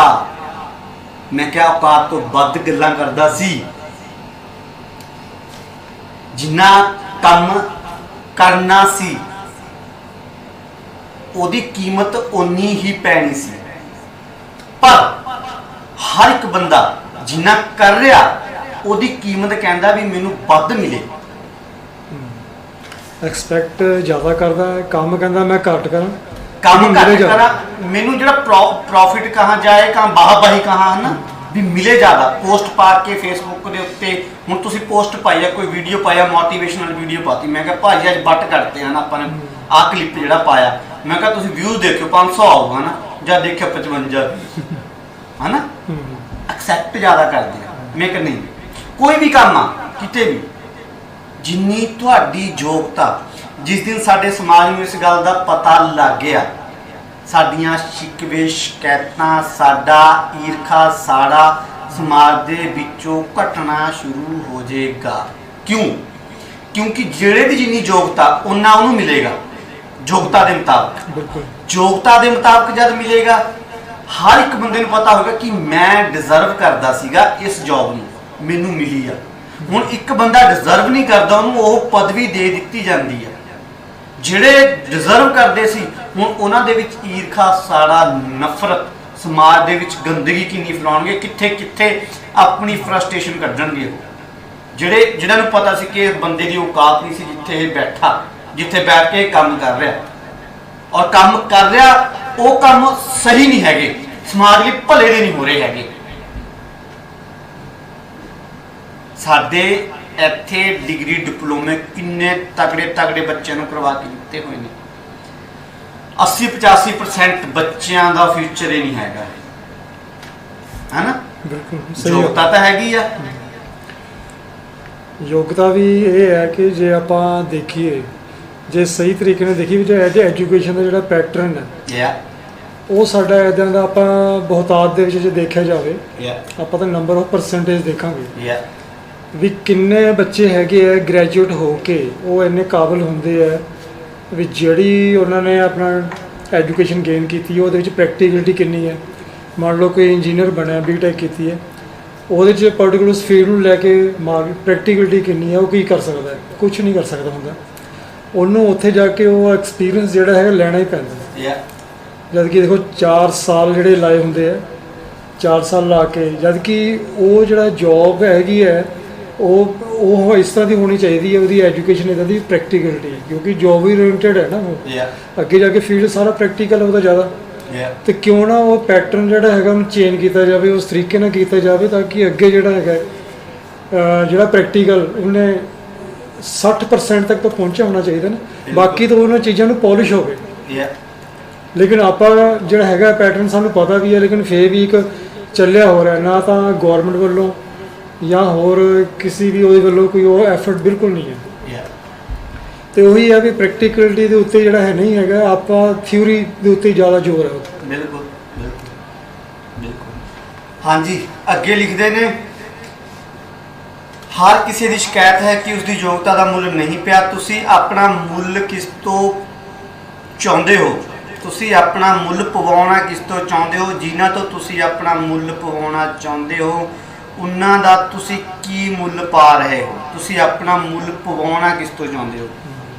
ਕਿਸ ਬੰਦੇ ਦੀ ਨਿਗਾਹ 'ਚ ਤੁਸੀਂ ਪ੍ਰਵਾਨ ਹੋਣਾ ਚਾਹੁੰਦੇ ਹੋ? ਕਿਹਨੂੰ ਖੁਸ਼ ਕਰਨਾ ਚਾਹੁੰਦੇ ਹੋ ਤੁਸੀਂ ਕੰਮ ਕਰਕੇ? ਤੁਸੀਂ ਇੱਥੇ ਬੈਠੇ ਹੋ ਮੇਰੇ ਨਾਲ, ਹਨਾ। ਇਹ ਘੰਟਾ 6 ਵਜੇ ਤੋਂ ਲੈ ਕੇ 8 ਵਜੇ ਤੱਕ ਆਪਾਂ ਕਿਸੇ ਪਾਰਕ 'ਚ ਜਾ ਕੇ ਐਕਸਰਸਾਈਜ਼ ਕਰਕੇ 1 ਕਿਲੋ weight ਘਟਾ ਸਕਦੇ ਸੀ, 300 ਕੈਲਰੀ ਖਤਮ ਕਰ ਸਕਦੇ ਸੀ, ਹਨਾ। ਇਸ ਟਾਈਮ ਦਿਮਾਗ ਦੀ એનર્ਜੀ ਲੱਗ ਰਹੀ ਹੈ। ਕਿਹਨੂੰ ਖੁਸ਼ ਕਰਨ ਵਾਸਤੇ ਕਰ ਰਹੇ ਹੋ? ਕਿਹੜੇ ਲੋਕਾਂ ਤੋਂ ਆਪਾਂ ਆਪਣੀ ਮੁੱਲ ਪਵਾਉਣਾ ਚਾਹੁੰਦੇ ਹਾਂ? ਸਾਡੀ ਵਾਹਵਾਹੀ ਕਰੋ, ਹਨਾ, ਸਾਨੂੰ ਸਲੂਟ ਮਾਰੋ। ਕਿਉਂ ਚਾਹੁੰਦੇ ਆ ਇਹ ਅਸੀਂ, ਹਨਾ? ਕੀ ਕਹਿੰਦੇ ਨੇ ਕਪੂਰ ਜੀ, ਤੁਸੀਂ ਆਪਣਾ ਮੁੱਲ ਪਵਾਉਣਾ ਕਿਸ ਤੋਂ ਚਾਹੁੰਦੇ ਹੋ? ਜਿਨ੍ਹਾਂ ਤੋਂ ਤੁਸੀਂ ਆਪਣਾ ਮੁੱਲ ਪਵਾਉਣਾ ਚਾਹੁੰਦੇ ਹੋ ਉਹਨਾਂ ਦਾ ਤੁਸੀਂ ਕੀ ਮੁੱਲ ਪਾ ਰਹੇ ਹੋ? ਬਿਲਕੁਲ। ਜਿਨ੍ਹਾਂ ਤੋਂ ਮੰਨ ਕੇ ਚੱਲੋ ਕਿ ਤੁਹਾਡੇ ਤੋਂ ਉੱਪਰ ਕੋਈ ਬੰਦੇ ਨਹੀਂ, ਤੁਸੀਂ ਉਹਨਾਂ ਤੋਂ ਮੁੱਲ ਪਵਾਉਣਾ ਚਾਹੁੰਦੇ ਹੋ ਆਪਣਾ, ਹਨਾ। ਅੱਗੇ ਉਹ ਲਿਖਦੇ ਨੇ, ਜਿਨ੍ਹਾਂ ਤੋਂ ਤੁਸੀਂ ਆਪਣਾ ਮੁੱਲ ਪਵਾਉਣਾ ਚਾਹੁੰਦੇ ਹੋ ਉਹਨਾਂ ਦਾ ਤੁਸੀਂ ਕੀ ਮੁੱਲ ਪਾ ਰਹੇ ਹੋ? ਬਿਲਕੁਲ। ਜਿਨ੍ਹਾਂ ਨੇ ਮੰਨ ਲਓ ਤੁਹਾਨੂੰ ਸਿਖਾਇਆ, ਹਨਾ, ਜਿਨ੍ਹਾਂ ਤੋਂ ਤੁਸੀਂ ਕੁਝ ਸਿੱਖੇ ਹੋ, ਤੁਸੀਂ ਕੀ ਕੀਮਤ ਪਾ ਰਹੇ ਹੋ ਉਹਨਾਂ ਦੀ? ਬਿਲਕੁਲ।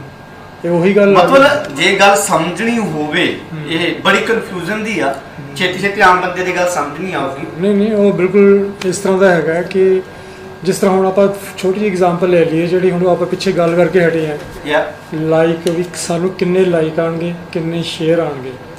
ਅਸੀਂ ਉਹਨਾਂ ਬੰਦੇ ਤੋਂ ਹੀ ਐਕਸਪੈਕਟ ਕਰ ਰਹੇ ਹਾਂ ਵੀ ਜੋ ਸਾਡੇ ਫਰੈਂਡ ਲਿਸਟ 'ਚ ਹੈਗੇ ਆ, ਜੋ ਸਾਡੇ ਨਾਲ ਜੁੜੇ ਹੋਏ ਹੋ, ਠੀਕ ਹੈ।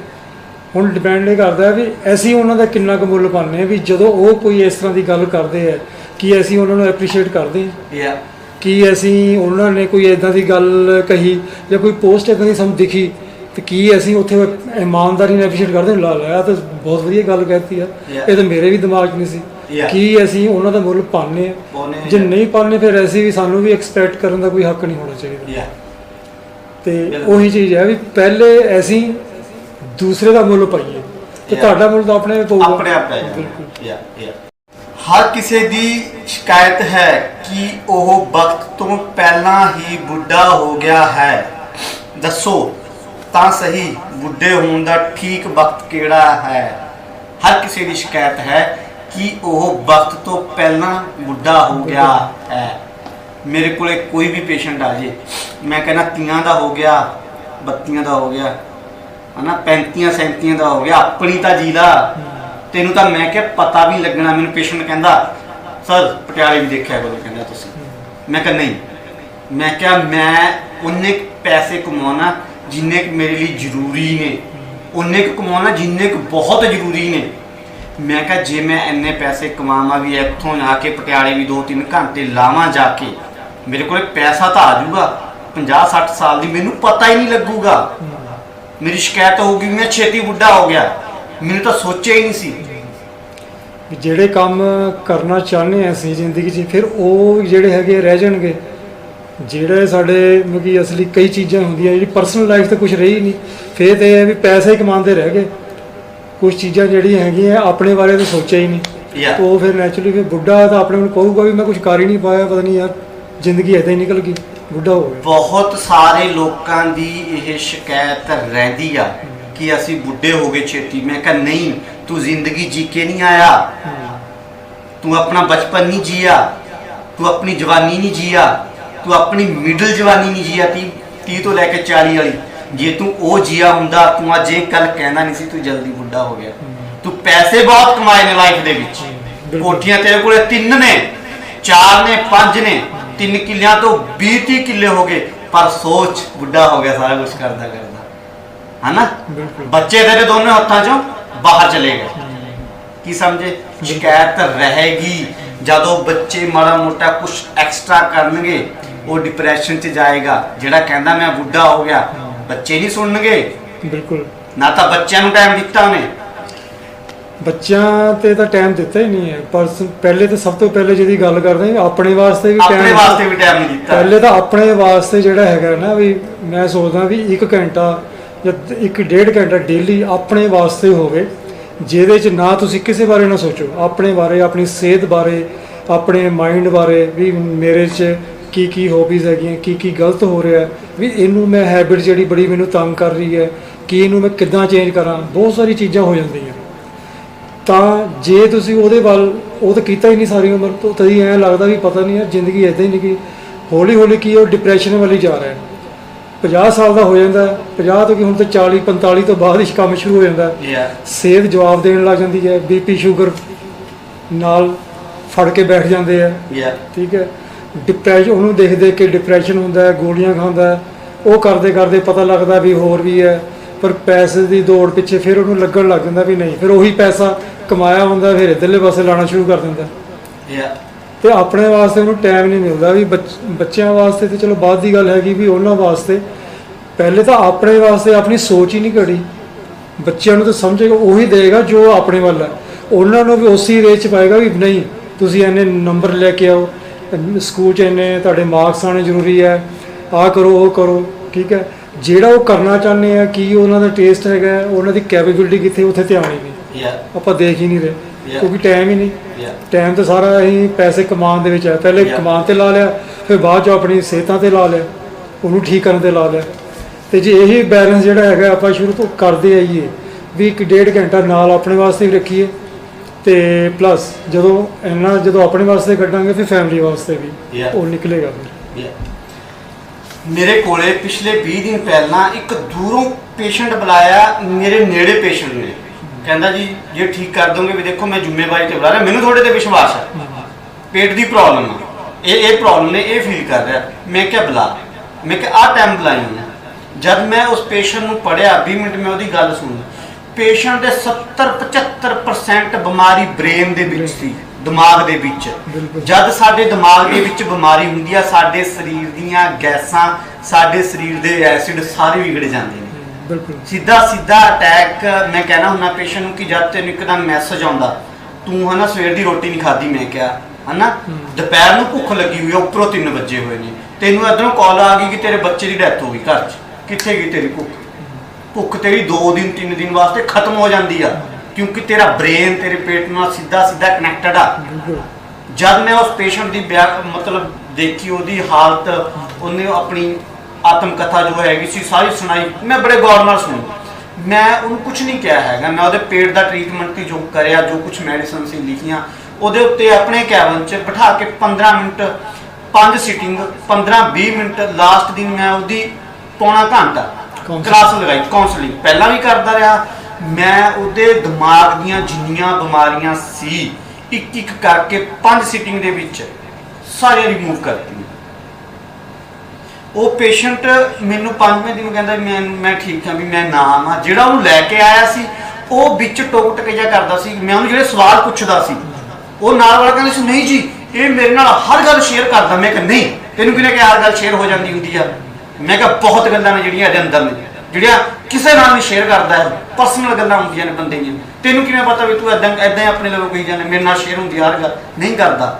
ਜਦ ਮੈਂ ਇਹ ਗੱਲ ਕਹਿੰਦਾ ਸੀ ਨਾ, ਉਹਦੇ ਦਿਮਾਗ ਦੀ ਘੰਟੀ ਖੜਕਦੀ ਸੀ, ਮੇਰੇ ਨਾਲ ਗੌਰ ਨਾਲ ਦੇਖਦਾ ਸੀ, ਇਦਾਂ ਦੇਖਦਾ ਸੀ ਨਾ, ਵੀ ਉਹ ਕਿਹੜੀਆਂ ਗੱਲਾਂ ਨੇ ਜਿਹੜੀਆਂ ਡਾਕਟਰ ਨੂੰ ਵੀ ਪਤਾ। ਮੈਂ ਕਿਹਾ ਮੈਂ ਦੱਸਾਂ ਕਿਹੜੀਆਂ ਗੱਲਾਂ ਨੇ ਫਿਰ, ਜਿਹੜੀਆਂ ਮੈਂ ਇਹਦੀਆਂ ਗੱਲਾਂ ਦੇ ਵਿੱਚੋਂ ਪਕੜੀਆਂ ਨੇ। ਉਹਨੂੰ ਪਤਾ ਲੱਗ ਰਿਹਾ ਸੀ, ਮੈਂ ਕਿਹਾ ਹੈਗੀਆਂ ਨੇ ਨਾ, ਇਦਾਂ ਮੈਂ ਉਹਦੇ ਅੱਖ 'ਚ ਅੱਖ ਪਾ, ਮੈਂ ਕਿਹਾ ਹੈਗੀਆਂ ਨੇ ਨਾ, ਪੁੱਛਾਂ ਮੈਂ ਕਿਹਦੇ ਸਾਹਮਣੇ? ਮੈਨੂੰ ਪੁੱਛਣ ਦੀ ਲੋੜ ਨਹੀਂ, ਆਪਣੇ ਆਪ ਦੇ ਕੰਮ ਕਰ। ਮੈਂ ਕਿਹਾ ਇਹ ਗੱਲਾਂ ਨੂੰ ਰਿਮੂਵ ਕਰ ਆਪਣੇ ਵਿੱਚੋਂ, ਤੂੰ ਠੀਕ ਹੋ ਜਾਏਗਾ। ਮੈਂ ਕਿਹਾ, ਕਹਿੰਦਾ ਉਹ ਨਾਲ ਵਾਲਾ ਫਿਰ ਕਹਿੰਦਾ ਜੀ ਇਹ ਮਤਲਬ ਉਹ ਰਾਧਾ ਸਵਾਮੀ ਸੀ, ਕਹਿੰਦਾ ਗੁਰੂ ਜੀ ਦਾ ਨਾਮ ਨਹੀਂ ਏਦਾਂ ਅੱਖਾਂ ਵੜੇ ਘੰਟਾ ਕਹਿੰਦਾ ਜਪਦਾ ਰਹਿੰਦਾ। ਮੈਂ ਕਿਹਾ ਧਿਆਨ ਨਹੀਂ ਲੱਗਦਾ, ਪੁੱਛ ਇਹਨੂੰ। ਕਹਿੰਦਾ ਹਾਂਜੀ ਨਹੀਂ ਲੱਗਦਾ।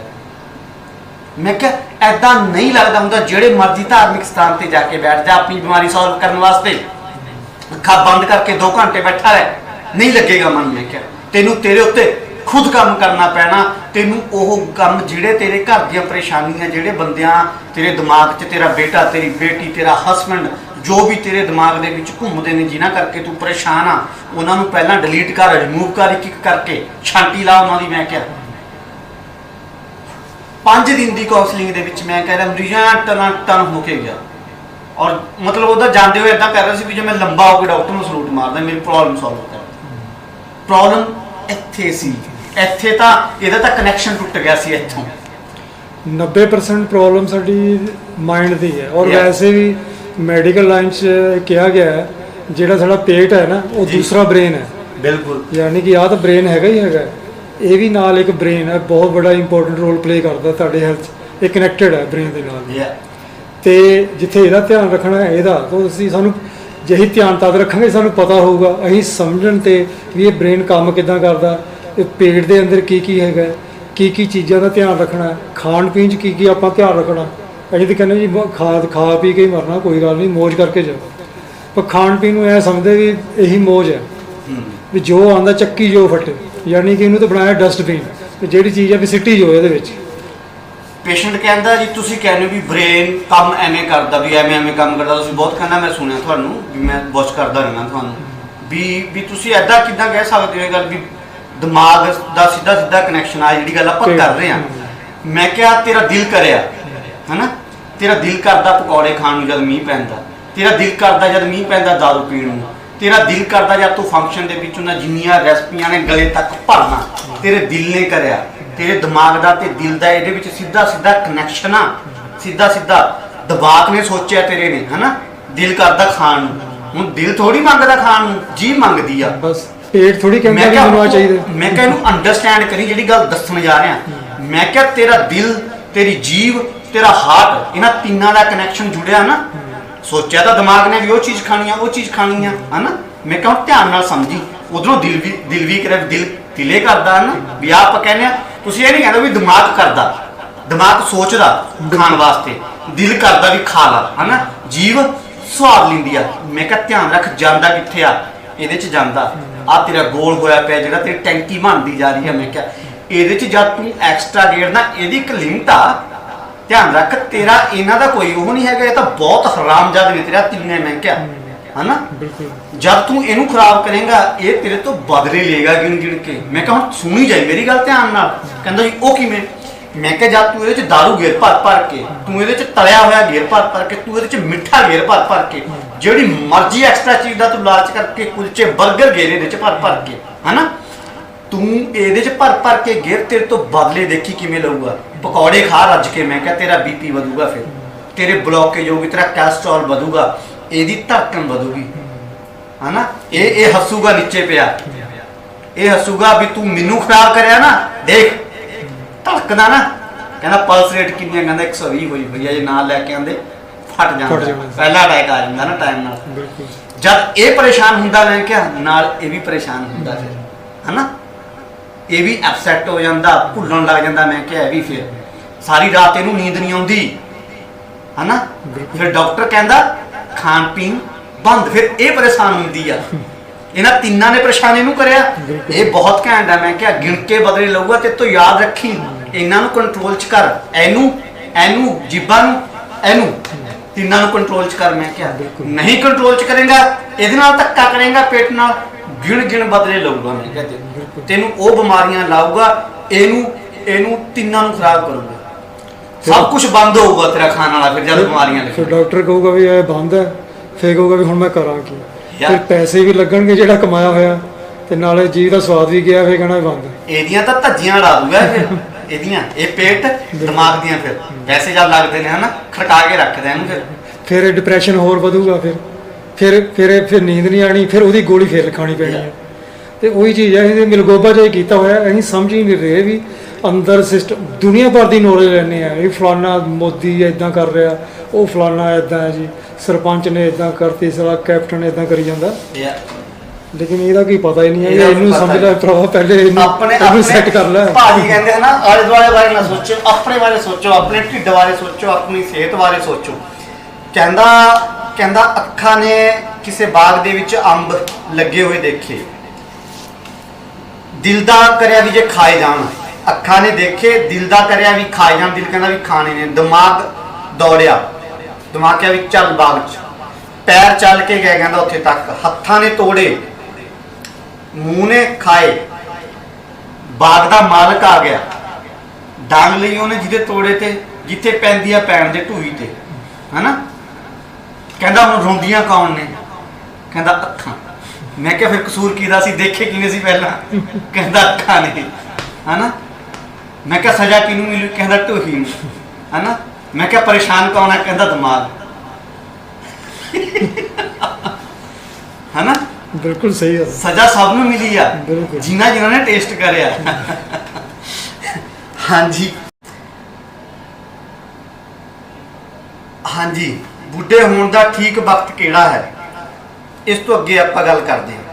ਹਰ ਕੋਈ ਕਹਿ ਰਿਹਾ ਹੈ ਕਿ ਧਨ ਦੀ ਕਾਣੀ ਵੰਡ ਹੋਈ ਹੈ, ਧਨ ਦੀ ਠੀਕ ਵੰਡ ਕਿਹੜੀ ਹੈ? ਜੇ ਦੇਸ਼ ਦੀ ਸਾਰੀ ਦੌਲਤ ਸਭ ਵਿੱਚ ਬਰਾਬਰ ਵੰਡ ਦਿੱਤੀ ਜਾਵੇ ਤਾਂ ਹਿਸਾਬ ਲਾਓ ਹਰ ਕਿਸੇ ਦੇ ਹਿੱਸੇ ਕਿਤਨਾ ਧਨ ਆਏਗਾ। ਜਿਹੜੇ ਲੋਕ ਕਹਿੰਦੇ ਨੇ ਧਨ ਦੀ ਕਾਣੀ ਵੰਡ ਹੋਈ ਹੈ, ਹਨਾ, ਉਹ ਕਹਿੰਦੇ ਧਨ ਦੀ ਠੀਕ ਵੰਡ ਕਿਹੜੀ ਆ।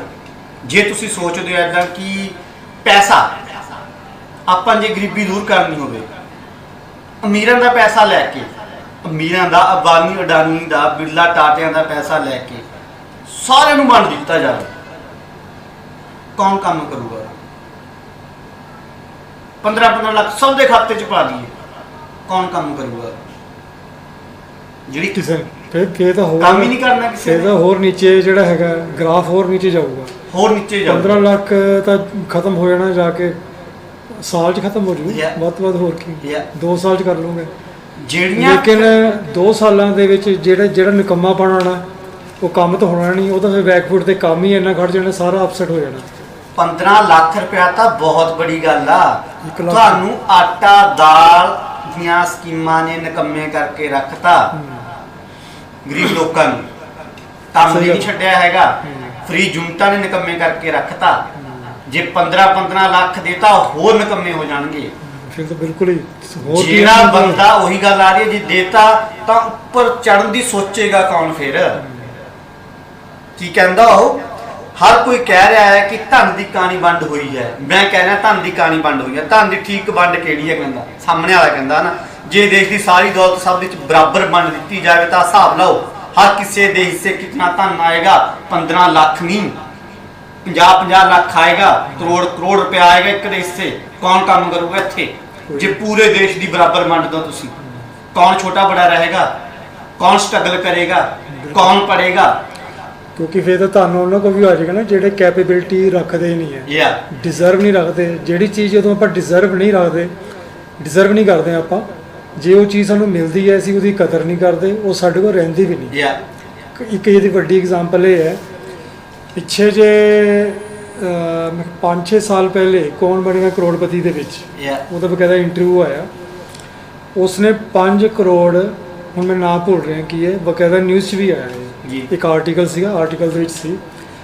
ਉੱਥੇ ਕੀ ਹੋਇਆ, ਕਹਿੰਦਾ ਜੀ ਕੱਲ ਦਾ ਇਹ ਕਰੋੜਪਤੀ, ਯਾਨੀ ਕਿ 5 ਕਰੋੜ ਉਹਨੇ, ਉਹ ਕੌਣ ਬਣੇਗਾ ਕਰੋੜਪਤੀ ਉਹ ਜਿੱਤਿਆ। जी ਕੱਲ ਦਾ ਕਹਿੰਦੇ ਕਰੋੜਪਤੀ, ਅੱਜ ਦਾ ਰੋੜਪਤੀ। ਮੈਂ ਬੜਾ ਹੈਰਾਨ ਵੀ ਕਰੋੜਪਤੀ ਹੋ ਕੇ ਫਿਰ ਰੋੜਪਤੀ ਕਿੱਦਾਂ ਹੋ ਗਿਆ। या ਜਦੋਂ ਦੇਖਿਆ ਗਿਆ ਤੇ ਉਹ ਫਿਰ ਦੱਸਿਆ ਉਹਦੇ ਬਾਰੇ, ਉਹਨੇ ਆਪਣੇ ਬਾਰੇ ਦੱਸਿਆ, ਉਹਦਾ ਇੰਟਰਵਿਊ ਲਿਆ ਗਿਆ, ਉਹਨੇ ਫਿਰ ਦੱਸਿਆ ਤੇ ਉਹਦੇ ਵਿੱਚੋਂ ਦੀ ਵੀ ਇਹ ਚੀਜ਼ ਨਿਕਲੀ। ਕਹਿੰਦਾ ਜੀ ਮੈਂ ਤਿਆਰ ਹੀ ਨਹੀਂ ਸੀਗਾ, ਪਹਿਲੀ ਗੱਲ ਤਾਂ ਮੈਂ ਹੈਰਾਨ ਸੀਗਾ ਵੀ ਇਹਨੇ ਵੀ ਇੰਨਾ ਪੈਸਾ ਮੈਂ ਕਰੂੰਗਾ ਕੀ, या ਮੈਨੂੰ ਤਾਂ ਇਹੀ ਨਹੀਂ ਸਮਝ ਆਇਆ। ਕਿਉਂ ਹੁਣ ਇੰਨਾ ਪੈਸਾ ਉਹਦੇ ਲਈ ਪਹਿਲੇ ਹੀ ਤਿਆਰ ਨਹੀਂ ਸੀਗਾ, ਕਿਉਂਕਿ ਮਿਹਨਤ ਨਾਲ ਥੋੜੀ ਸੀਗਾ ਇੰਨਾ। या ਉਹ ਤਾਂ ਠੀਕ ਹੈ ਵੀ ਸਵਾਲ ਉਹਨੇ ਦਿੱਤੇ, ਚਲੋ ਇੱਕ ਨੌਲੇਜ ਸੀ, ਲੇਕਿਨ ਉਹਦੇ ਕੋਲ ਲੋਟਰੀ ਸੀਗੀ या ਵੀ ਤੁਸੀਂ ਇੰਨੇ ਸਵਾਲਾਂ ਦੇ ਜਵਾਬ ਦੇ ਤਾਂ ਤੁਹਾਨੂੰ ਇਹ 5 ਕਰੋੜ ਮਿਲੂਗਾ। मिल जूगा। ਹੁਣ ਇਦਾਂ ਦਾ ਉਸ ਤੋਂ ਵੀ ਇੰਟੈਲੀਜੈਂਟ ਹੋਰ ਹੋਣਗੇ, ਸਵਾਲਾਂ ਦੇ ਜਵਾਬ ਦੇ ਸਕਦੇ दे ਆ सकते ਕਿ ਉਹਨਾਂ ਨੂੰ 5 ਕਰੋੜ ਮਿਲ ਗਿਆ, या ਨਹੀਂ। ਲੇਕਿਨ ਉਸ ਨੂੰ ਮਿਲਿਆ, ਲੇਕਿਨ ਉਹ ਪਤਾ ਨਹੀਂ ਕਹਿੰਦਾ 1.5 ਸਾਲਾਂ ਦੇ ਵਿੱਚ ਮੈਂ ਰੋਡ ਤੇ ਹੀ ਆ ਗਿਆ। ਕਿਉਂ? ਉਹੀ ਗੱਲ ਜਿਹਦਾ ਜ਼ਿਕਰ ਕੀਤਾ ਹੈਗਾ, ਕਹਿੰਦਾ ਮੈਂ ਕੰਮਕਾਰ ਬੰਦ, ਦਾਰੂ ਪੀਣੀ ਤੇ ਸਾਰਾ ਕੁਝ ਹੌਲੀ ਹੌਲੀ ਪਤਾ ਲੱਗਦਾ ਉਹ ਵੀ ਖਤਮ ਹੋ ਗਿਆ। या ਯਾਰ ਦੋਸਤ ਮੈਨੂੰ ਇਦਾਂ ਦੇ ਟੱਕਰ ਕੇ, ਮੇਰਾ ਸਰਕਲ ਇਦਾਂ ਦਾ, ਮੈਂ ਬੜਾ ਆਨੰਦ 'ਚ ਵੀ ਜਿੱਦਾਂ ਵੀ ਮौज ਕਰੋ ਜੀ, ਠੀਕ ਹੈ, ਘੁੰਮਣ ਫਿਰਨ ਜਾ ਰਹੇ ਹਾਂ। ਹੌਲੀ ਕੀ ਹੈ ਉਹ ਖਤਮ ਹੁੰਦਾ ਗਿਆ। ਔਰ 1.5 ਸਾਲ ਬਾਅਦ ਕਹਿੰਦਾ ਮੇਰਾ ਹਾਲ ਇਹ ਸੀਗਾ ਵੀ ਹੁਣ ਮੈਂ ਕਰਾਂ ਕੀ, ਕੰਮ ਜੋਗਾ ਵੀ ਨਹੀਂ ਰਿਹਾ। या ਠੀਕ ਹੈ, ਕਿਉਂਕਿ ਉਹ ਡਿਜ਼ਰਵ ਨਹੀਂ ਸੀ ਕਰਦਾ, ਉਹਨੂੰ ਪਤਾ ਹੀ ਨਹੀਂ ਸੀਗਾ। ਪੈਸਾ ਕਮਾਉਣਾ ਇੱਕ ਅਲੱਗ ਚੀਜ਼ ਹੈ, ਪੈਸੇ ਨੂੰ ਮੈਨੇਜ ਕਰਨਾ ਇੱਕ ਅਲੱਗ ਚੀਜ਼ ਹੈ। या ਹੁਣ ਮੈਨੇਜ ਕਰਨਾ ਥੋੜੀ ਨੂੰ ਆਉਂਦਾ ਸੀਗਾ। Yeah. ਹੁਣ ਇਦਾਂ ਹੀ ਜੇ 15 ਲੱਖ 'ਚ 50 ਲੱਖ ਛੱਡੋ, ਜੇ ਇਹਨਾਂ ਆ ਵੀ ਗਿਆ ਉਹਨਾਂ ਨੂੰ ਮੈਨੇਜ ਕਰਨਾ ਨਹੀਂ ਆਉਣਾ। या ਉਹ ਉਲਟਾ ਹੋਣਾ ਕੀ ਹੈ, ਸਮਾਜ ਦੇ ਵਿੱਚ ਇੰਨੀਆਂ ਬਦਬਖਤੀਆਂ ਵਧਣੀਆਂ ਹੱਦ ਤੋਂ ਜ਼ਿਆਦਾ, ਇਆਸ਼ੀ ਇੰਨੀ ਵਧਣੀ ਹੈ, ਕਿਸੇ ਨੇ ਸਿਆਣਨਾ ਹੀ ਨਹੀਂ ਵੀ ਕੋਈ Yeah. ਗੱਲ ਨਹੀਂ। ਠੀਕ ਹੈ, ਸਮਾਜ ਜਿਹੜਾ ਹੈਗਾ ਵੀ ਗ੍ਰਾਫ ਜਿਹੜਾ ਹੈਗਾ ਨਾ, ਜੇ ਤਾਂ ਇੱਥੇ ਹੀ ਹੈ ਫਿਰ ਇਹ ਕਹਿਣਾ ਵੀ ਇਹ ਕਿਹੜਾ ਸਮਾਜ ਹੈ, ਬਿਲਕੁਲ ਥੱਲੇ ਜਾਊਗਾ ਮੇਰੇ ਹਿਸਾਬ ਨਾਲ। बिल्कुल। ਠੀਕ ਹੈ, कौन काम करेगा फिर उन्हें? ਕੰਮ ਕੌਣ ਕਰੂਗਾ? ਕੰਮ ਕੌਣ ਕੰਮ ਕਰੂਗਾ? ਕਰਨਾ ਨਹੀਂ, ਤੇ ਕੰਮ ਦੇ ਉੱਤੇ ਤਾਂ ਪ੍ਰੋਗਰੈਸ ਹੈਗੀ ਹੈ। ਜੇ ਤੁਸੀਂ Yeah. ਕੰਮ ਹੀ ਨਹੀਂ ਕਰਨਾ ਕੋਈ, या ਤੇ ਮਾਰਕੀਟ 'ਚ ਸਾਰੇ 50 ਲੈ ਕੇ ਬਹਿ ਗਏ, ਹੁਣ 50 ਲੱਖ ਲੈ ਕੇ ਬਹਿ ਗਏ ਆ, ਤੁਸੀਂ ਮਾਰਕੀਟ ਖਰੀਦਣ ਜਾਣਾ, ਮਾਰਕੀਟ ਬੰਦ, Yeah. ਉਹ ਵੀ 50 ਲੱਖ ਲੈ ਕੇ ਬੈਠਾ। या ਉਹ ਕਹਿੰਦਾ ਮੈਂ ਕਹਿੰਦਾ ਦੁਕਾਨ ਕਰਨੀ ਆ, ਬੰਦ ਕਰੋ बंद ਇਹਨੂੰ। करो।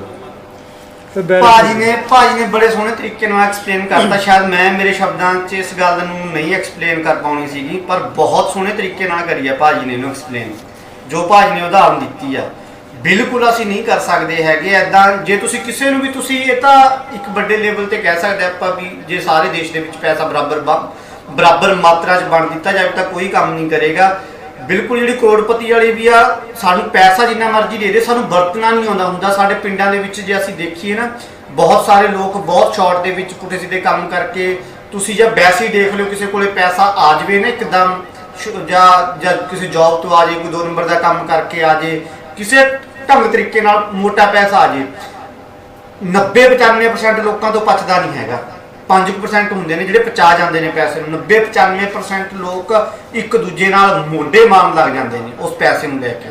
ਜੇ ਫ੍ਰੀ ਦਾ ਆ ਜਾਵੇ ਫਿਰ ਤਾਂ ਤੁਸੀਂ ਪੁੱਛੇ ਨਹੀਂ ਸਕਦੇ ਹੈਗੇ ਵੀ ਹਾਂ, ਉਹ ਕਹਿੰਦੇ ਨਹੀਂ ਪਰੇ ਹੋ ਜੋ ਜੱਟ ਆਉਂਦੇ ਆ। ਬਹੁਤ ਮਤਲਬ ਤੁਸੀਂ ਬਾਹਰੋਂ ਪੈਸਾ ਕਮਾ ਲਿਓ, ਇੱਥੇ ਆ ਕੇ ਵੀ ਸਾਨੂੰ ਇੱਦਾਂ ਹੋ ਜਾਂਦਾ ਵੀ ਦਿਖਾ ਦਈਏ ਇੱਕ ਵਾਰੀ ਵੀ ਹਾਂ ਮੈਂ ਬਾਹਰੋਂ ਆਇਆ। ਇੰਨਾ ਕੁ ਉਲਾਰੂ ਸਲਾਰੂ ਹੋ ਜਾਂਦੇ ਅਸੀਂ ਪੈਸੇ ਨੂੰ ਲੈ ਕੇ। ਬਿਲਕੁਲ ਸਹੀ ਗੱਲ ਹੈ। ਜੇ ਤੁਸੀਂ ਇੱਕ ਗੱਲ ਹੋਰ ਕਰ ਰਹੇ ਸੀ ਕਿ ਉਹਨੂੰ ਵਰਤਣਾ ਨਹੀਂ ਆਇਆ ਜਾਂ ਇੰਨੀ ਛੇਤੀ ਪੈਸਾ ਮਿਲ ਜਾਂਦਾ, ਜਿਹੜਾ ਕਰੋੜਪਤੀ ਵਾਲਾ ਮੈਨੇਜ ਨਹੀਂ ਕਰਨਾ ਆਉਂਦਾ, ਮੈਨੇਜ ਨਹੀਂ ਕਰਨਾ ਆਉਂਦਾ ਵੀ ਉਹਨੂੰ ਕਿੱਦਾਂ ਵੀ ਇਨਵੈਸਟ ਕਿੱਦਾਂ ਕਰਨਾ ਹੈ, ਬਾਕੀ ਚੀਜ਼ਾਂ ਨੂੰ ਸੰਭਾਲਣਾ ਕਿੱਦਾਂ, ਉਹ ਚੀਜ਼ ਹੈ। ਇਹ ਇਨਸਾਨੀ ਦਿਮਾਗ ਦੀ ਬਹੁਤ ਵੱਡੀ ਕਮਜ਼ੋਰੀ ਆ। ਜੇ ਬਿਨਾਂ ਮਿਹਨਤ ਦੇ ਉੱਤੋਂ ਬਹੁਤ ਸਾਰੀਆਂ ਚੀਜ਼ਾਂ ਸਮੇਂ ਤੋਂ ਪਹਿਲਾਂ ਮਿਲ ਜਾਣ ਇਨਸਾਨੀ ਦਿਮਾਗ ਨੂੰ, ਧਿਆਨ ਰੱਖਿਓ ਉਹਨਾਂ ਦੀ ਕਦਰ ਨਹੀਂ ਕਰੇਗਾ ਉਹ। ਮੈਂ ਜਿੱਦਾਂ ਸਟਾਰਟਿੰਗ ਦੇ ਵਿੱਚ ਅਸੀਂ ਕੁਝ ਗੱਲ ਕਰਦੇ ਸੀਗੇ ਆਪਾਂ ਸਟਾਰਟਿੰਗ ਦੇ ਵਿੱਚ ਕਿ ਜਿਹੜੀ ਚੀਜ਼ ਤੁਸੀਂ ਕਮਾਈ ਹੁੰਦੀ ਆ ਇਮਾਨਦਾਰੀ ਦੇ ਨਾਲ, ਜਿਹੜੇ ਤੁਸੀਂ ਆਪ ਮਿਹਨਤ ਕਰਕੇ ਕਮਾਉਂਦੇ ਹੋ ਕੁਝ ਚੀਜ਼ਾਂ, ਤੁਸੀਂ ਉਹਨਾਂ ਨੂੰ ਬੜਾ ਸੰਭਾਲ ਕੇ ਰੱਖਦੇ ਹੋ। ਆਪ ਹੀ ਗੌਰ ਕਰਿਓ ਤੁਸੀਂ ਆਪਣੇ ਆਲੇ ਦੁਆਲੇ ਜਿਹੜੀਆਂ ਤੁਹਾਡੇ ਕੋਲੇ ਫ੍ਰੀ ਦੀਆਂ ਚੀਜ਼ਾਂ ਆਈਆਂ ਹੋਈਆਂ ਨੇ ਉਹਨਾਂ ਦੀ ਕਿੰਨੀ ਕੁ ਤੁਸੀਂ ਗੌਰ ਕਰਦੇ ਹੋ।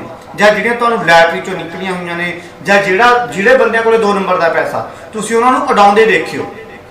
ਔਰ ਜਿਹੜੇ ਬੰਦਿਆਂ ਕੋਲੇ ਇਮਾਨਦਾਰੀ ਦਾ ਪੈਸਾ ਕਿਵੇਂ ਬੋਚ-ਬੋਚ ਕੇ ਚੱਲਦੇ ਨੇ ਉਹ ਬੰਦੇ, ਤੁਹਾਨੂੰ ਖੁਦ ਦਿਖੇਗਾ।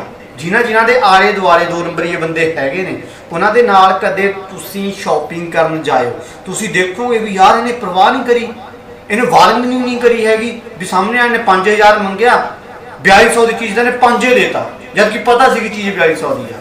ਕਦਰ ਨਹੀਂ ਕਰੇਗਾ ਫਰੀ ਦੇ ਪੈਸੇ।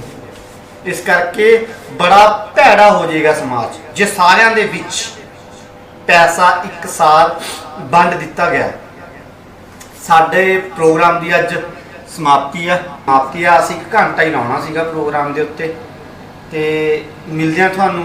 ਵੈਸੇ ਤਾਂ ਪਤਾ ਨਹੀਂ ਕਦੋਂ ਮਿਲਣਾ, ਭਾਜੀ ਨੇ ਫਿਰ ਭੱਜ ਜਾਣਾ ਹੈ ਨਾ, ਲਾਰਾ ਲਾ ਕੇ ਇਹਨਾਂ ਨੇ 2 ਦਿਨ ਦੇ ਵਿੱਚ ਭੱਜ ਜਾਣਾ। ਤੇ ਮੈਂ ਕੋਸ਼ਿਸ਼ ਜ਼ਰੂਰ ਕਰੂੰਗਾ ਵਿੱਚ ਨੂੰ ਇਕੱਲਾ ਜਾਣਾ ਪ੍ਰੋਗਰਾਮ ਕਰਨ ਦੀ। ਮੇਰੀ ਇੱਛਾ ਵੀ ਹੈਗੀ ਆ ਕਿ ਜੇ ਭਾਜੀ ਧੋਖਾ ਦਿੰਦੇ ਨੇ ਤਾਂ ਆਪਾਂ ਨੇ ਟੀਮ ਚੋਂ ਕੱਢ ਦੇਣਾ, ਇਹਨਾਂ ਨੂੰ ਬਾਹਰ ਕੱਢ ਦੇਣਾ ਆਪਾਂ ਨੇ ਨਾ, ਹੈ ਨਾ। ਆਪਾਂ ਕੋਸ਼ਿਸ਼ ਕਰਾਂਗੇ। ਮੈਂ ਤਾਂ ਮਜ਼ਾਕ ਕਰ ਰਿਹਾ। ਜੇ ਭਾਜੀ ਜਲਦੀ ਆ ਗਏ ਤਾਂ ਠੀਕ ਹੈ, ਨਹੀਂ ਮੈਂ ਇੱਕ ਪ੍ਰੋਗਰਾਮ ਇਕੱਲਾ ਵੀ ਤੁਹਾਡੇ ਨਾਲ ਇਸ ਵਿਸ਼ੇ ਨੂੰ ਵਿਚਾਰਨ ਦੀ ਕੋਸ਼ਿਸ਼ ਕਰਾਂਗੇ। ਪਰ ਭਾਜੀ 2 ਦਿਨ ਹੈਗੇ ਨੇ, ਸਾਡਾ ਸਮਾਂ ਲੱਗਿਆ 2 ਦਿਨ, ਤਾਂ ਇਸ ਵਿਸ਼ੇ ਨੂੰ ਅੱਗੇ ਵਿਚਾਰਾਂਗੇ। ਨਹੀਂ ਤਾਂ ਫਿਰ ਜਦੋਂ ਵੀ ਇਹ ਆਉਣਗੇ ਉਦੋਂ ਵਿਚਾਰ ਹੋ ਜਾਏਗਾ ਅੱਗੇ, ਜਾਂ ਫਿਰ ਵਿੱਚ ਨੂੰ ਮੇਰਾ ਸਮਾਂ ਲੱਗੇਗਾ ਤਾਂ ਮੈਂ ਵਿਚਾਰ ਲਾਂਗਾ। ਕਿਉਂਕਿ ਕਿਤਾਬਾਂ ਪੜ੍ਹਨ ਦਾ ਸਾਡੇ ਕੋਲੇ ਬਹੁਤ ਘੱਟ ਸਮਾਂ ਹੁੰਦਾ ਆਲੇ ਦੁਆਲੇ ਕੋਲੇ। ਪਰ ਸਾਡੀ ਕੋਸ਼ਿਸ਼ ਹੈ ਕਿ ਕਿਤਾਬਾਂ ਦੇ ਵਿੱਚੋਂ ਜੋ ਕਿਤਾਬਾਂ ਦੇ ਵਿੱਚ ਲਿਖਿਆ ਗਿਆ, ਸਾਡਾ ਕਿਤਾਬਾਂ ਨੂੰ ਪੜ੍ਹ ਕੇ ਸਾਡਾ ਨਜ਼ਰੀਆ ਕੀ ਬਣਦਾ। ਜੋ ਮੇਰਾ ਨਜ਼ਰੀਆ, ਭਾਜੀ ਦਾ ਨਜ਼ਰੀਆ ਇੱਥੇ ਇਹ 4 ਕੁ ਲਾਈਨਾਂ ਪੜ੍ਹ ਕੇ ਬਣਿਆ, ਉਹ ਸਾਡਾ ਆਪਣਾ ਨਜ਼ਰੀਆ, ਸਾਡਾ ਆਪਣਾ ਲਾਈਫ ਸਟਾਈਲ ਜਿੱਦਾਂ ਦਾ ਹੈਗਾ, ਜਿੱਦਾਂ ਦੀ ਮੈਂਟੈਲਿਟੀ, ਜਿੱਦਾਂ ਦੀ ਕਾਮਨ ਸੈਂਸ, ਜਿੱਦਾਂ ਦੀ ਅਸੀਂ ਇੱਥੇ ਇੰਟੈਲੀਜੈਂਸੀ ਲੈ ਕੇ ਬੈਠੇ ਹਾਂ, ਜਿੱਦਾਂ ਅਸੀਂ ਸੋਚਦੇ ਹਾਂ, ਅਸੀਂ ਆਪਣੇ ਵਿਚਾਰ ਰੱਖਦੇ। ਜਦ ਅਸੀਂ ਲਾਈਨ ਪੜ੍ਹਦੇ ਹਾਂ, ਜਿਹੜੇ ਤੁਸੀਂ ਜਿੰਨੇ ਕੁ ਵੀ ਸੁਣਨ ਵਾਲੇ ਹੈਗੇ ਹੋ, ਸੋਚ ਕੇ ਦੇਖਿਆ ਕਰੋ ਕਿ ਤੁਹਾਡਾ ਕੀ ਨਜ਼ਰੀਆ ਬਣਦਾ, ਤੁਸੀਂ ਕਿਵੇਂ ਸਮਾਜ ਨੂੰ ਸੋਚਦੇ ਹੋ। ਡਰਿਆ ਨਾ ਕਰੋ ਆਪਣੀ ਸਟੇਟਮੈਂਟ ਤੋਂ ਕਿ ਯਾਰ ਲੋਕ ਕੀ ਕਹਿਣਗੇ ਜੇ ਮੈਂ ਆਹ ਲਾਈਨ ਦੇ ਉੱਤੇ ਆਹ ਲਾਈਨ ਲਿਖਤੀ ਨਾ। ਸਮਾਜ ਨੇ ਚਿੰਤਾ ਕਰੋ, ਆਪਣੀ ਸਟੇਟਮੈਂਟ ਦਿਆ ਕਰੋ, ਆਪਣਾ ਓਪੀਨੀਅਨ ਦਿਆ ਕਰੋ। ਓਪੀਨੀਅਨ ਦੇਣਾ ਸਿੱਖੋ, ਬੋਲਣਾ ਸਿੱਖੋ, ਗੱਲ ਕਰਨੀ ਸਿੱਖੋ। ਇਹ ਨਾ ਦੇਖੋ ਵੀ ਹਾਂ ਲੋਕ ਕੀ ਕਹਿਣਗੇ। ਸਾਨੂੰ 3 ਸਾਲ ਹੋ ਗਏ, ਹਜੇ ਤੱਕ ਪਤਾ ਨਹੀਂ ਅਸੀਂ ਕੀ ਕੁਛ ਕਹਿਤਾ ਇੱਥੇ। ਕਦੇ ਕੋਈ ਪਰਵਾਹ ਨਹੀਂ ਕਰੀਦੀ, ਕਦੇ ਅਸੀਂ ਮਾਫੀ ਵੀ ਮੰਗੀ ਆ, ਕਦੇ ਅਸੀਂ ਕਹਿੰਦੇ ਅਸੀਂ ਨਹੀਂ ਕਿਸੇ ਦੀ ਪਰਵਾਹ ਕਰਦੇ। ਕਈ ਵਾਰੀ ਝਾੜੇ ਵੀ, ਇੱਥੇ ਮੁੰਡਾ ਮੇਰੇ ਨਾਲ ਪ੍ਰੋਗਰਾਮ 'ਚ ਬੈਠਾ ਸੀ, ਉਹਨੇ ਪਹਿਲੀ ਵਾਰੀ ਬੈਠਾ ਸੀ ਵਿਚਾਰਾ, ਉਹਨੇ ਇੱਥੇ ਸਮਾਪਤੀ ਕਰਨ ਲੱਗੇ ਉਹ ਕਹਿੰਦਾ ਵੀ ਜੇ ਸਾਡੇ ਪ੍ਰੋਗਰਾਮ 'ਚ ਕੋਈ ਗਲਤੀ ਹੋਈ ਹੋਵੇ ਵੀ ਤੁਸੀਂ ਸਾਨੂੰ ਫੋਨ ਕਰਕੇ ਵੀ ਦੱਸ ਸਕਦੇ ਹੋ ਮੈਨੂੰ। ਮੈਂ ਕਿਹਾ ਨਹੀਂ, ਮੈਂ ਤਾਂ ਝਿੜਕਿਆ ਗਿਆ ਇੱਥੇ ਬੈਠੇ। ਮੈਂ ਕਿਹਾ ਨਹੀਂ, ਇਹ ਨਹੀਂ ਕਹਿਣਾ ਹੈਗਾ। ਮੈਂ ਕਿਹਾ ਕੋਈ ਵੀ ਝੁੱਡੂ ਬੰਦਾ ਉੱਠ ਕੇ ਆ ਕੇ ਤੁਹਾਨੂੰ ਸਲਾਹ ਦੇਣ ਲੱਗ ਜਾਏਗਾ, ਹੈ ਨਾ, ਐਦਾਂ ਨਹੀਂ ਮੈਂ ਕਿਹਾ ਕਹਿਣਾ ਹੈਗਾ। ਪਰ ਮੈਨੂੰ ਬਾਅਦ ਦੇ ਵਿੱਚ ਫੀਲ ਹੋਇਆ, ਮੈਂ ਕਿਹਾ ਡਾਕਟਰ ਅੱਜ ਇਹਦਾ ਪਹਿਲੇ ਪ੍ਰੋਗਰਾਮ ਤੇ ਅਗਲਾ ਪ੍ਰੋਗਰਾਮ ਕਰ ਨਹੀਂ ਹੁੰਦਾ ਤੇਰੇ ਨਾਲ, ਬਾਕੀ ਉਹ ਅਗਲਾ ਪ੍ਰੋਗਰਾਮ ਕਰਨ ਦੀ ਆਇਆ ਹੈਗਾ। ਇਸ ਕਰਕੇ ਜੀ ਮਿਲਦੇ ਹਾਂ ਤੁਹਾਨੂੰ ਨੈਕਸਟ ਐਤਵਾਰ, ਪਤਾ ਨਹੀਂ ਕਿਹੜੇ ਐਤਵਾਰ। ਸਤਿ ਸ਼੍ਰੀ ਅਕਾਲ ਜੀ।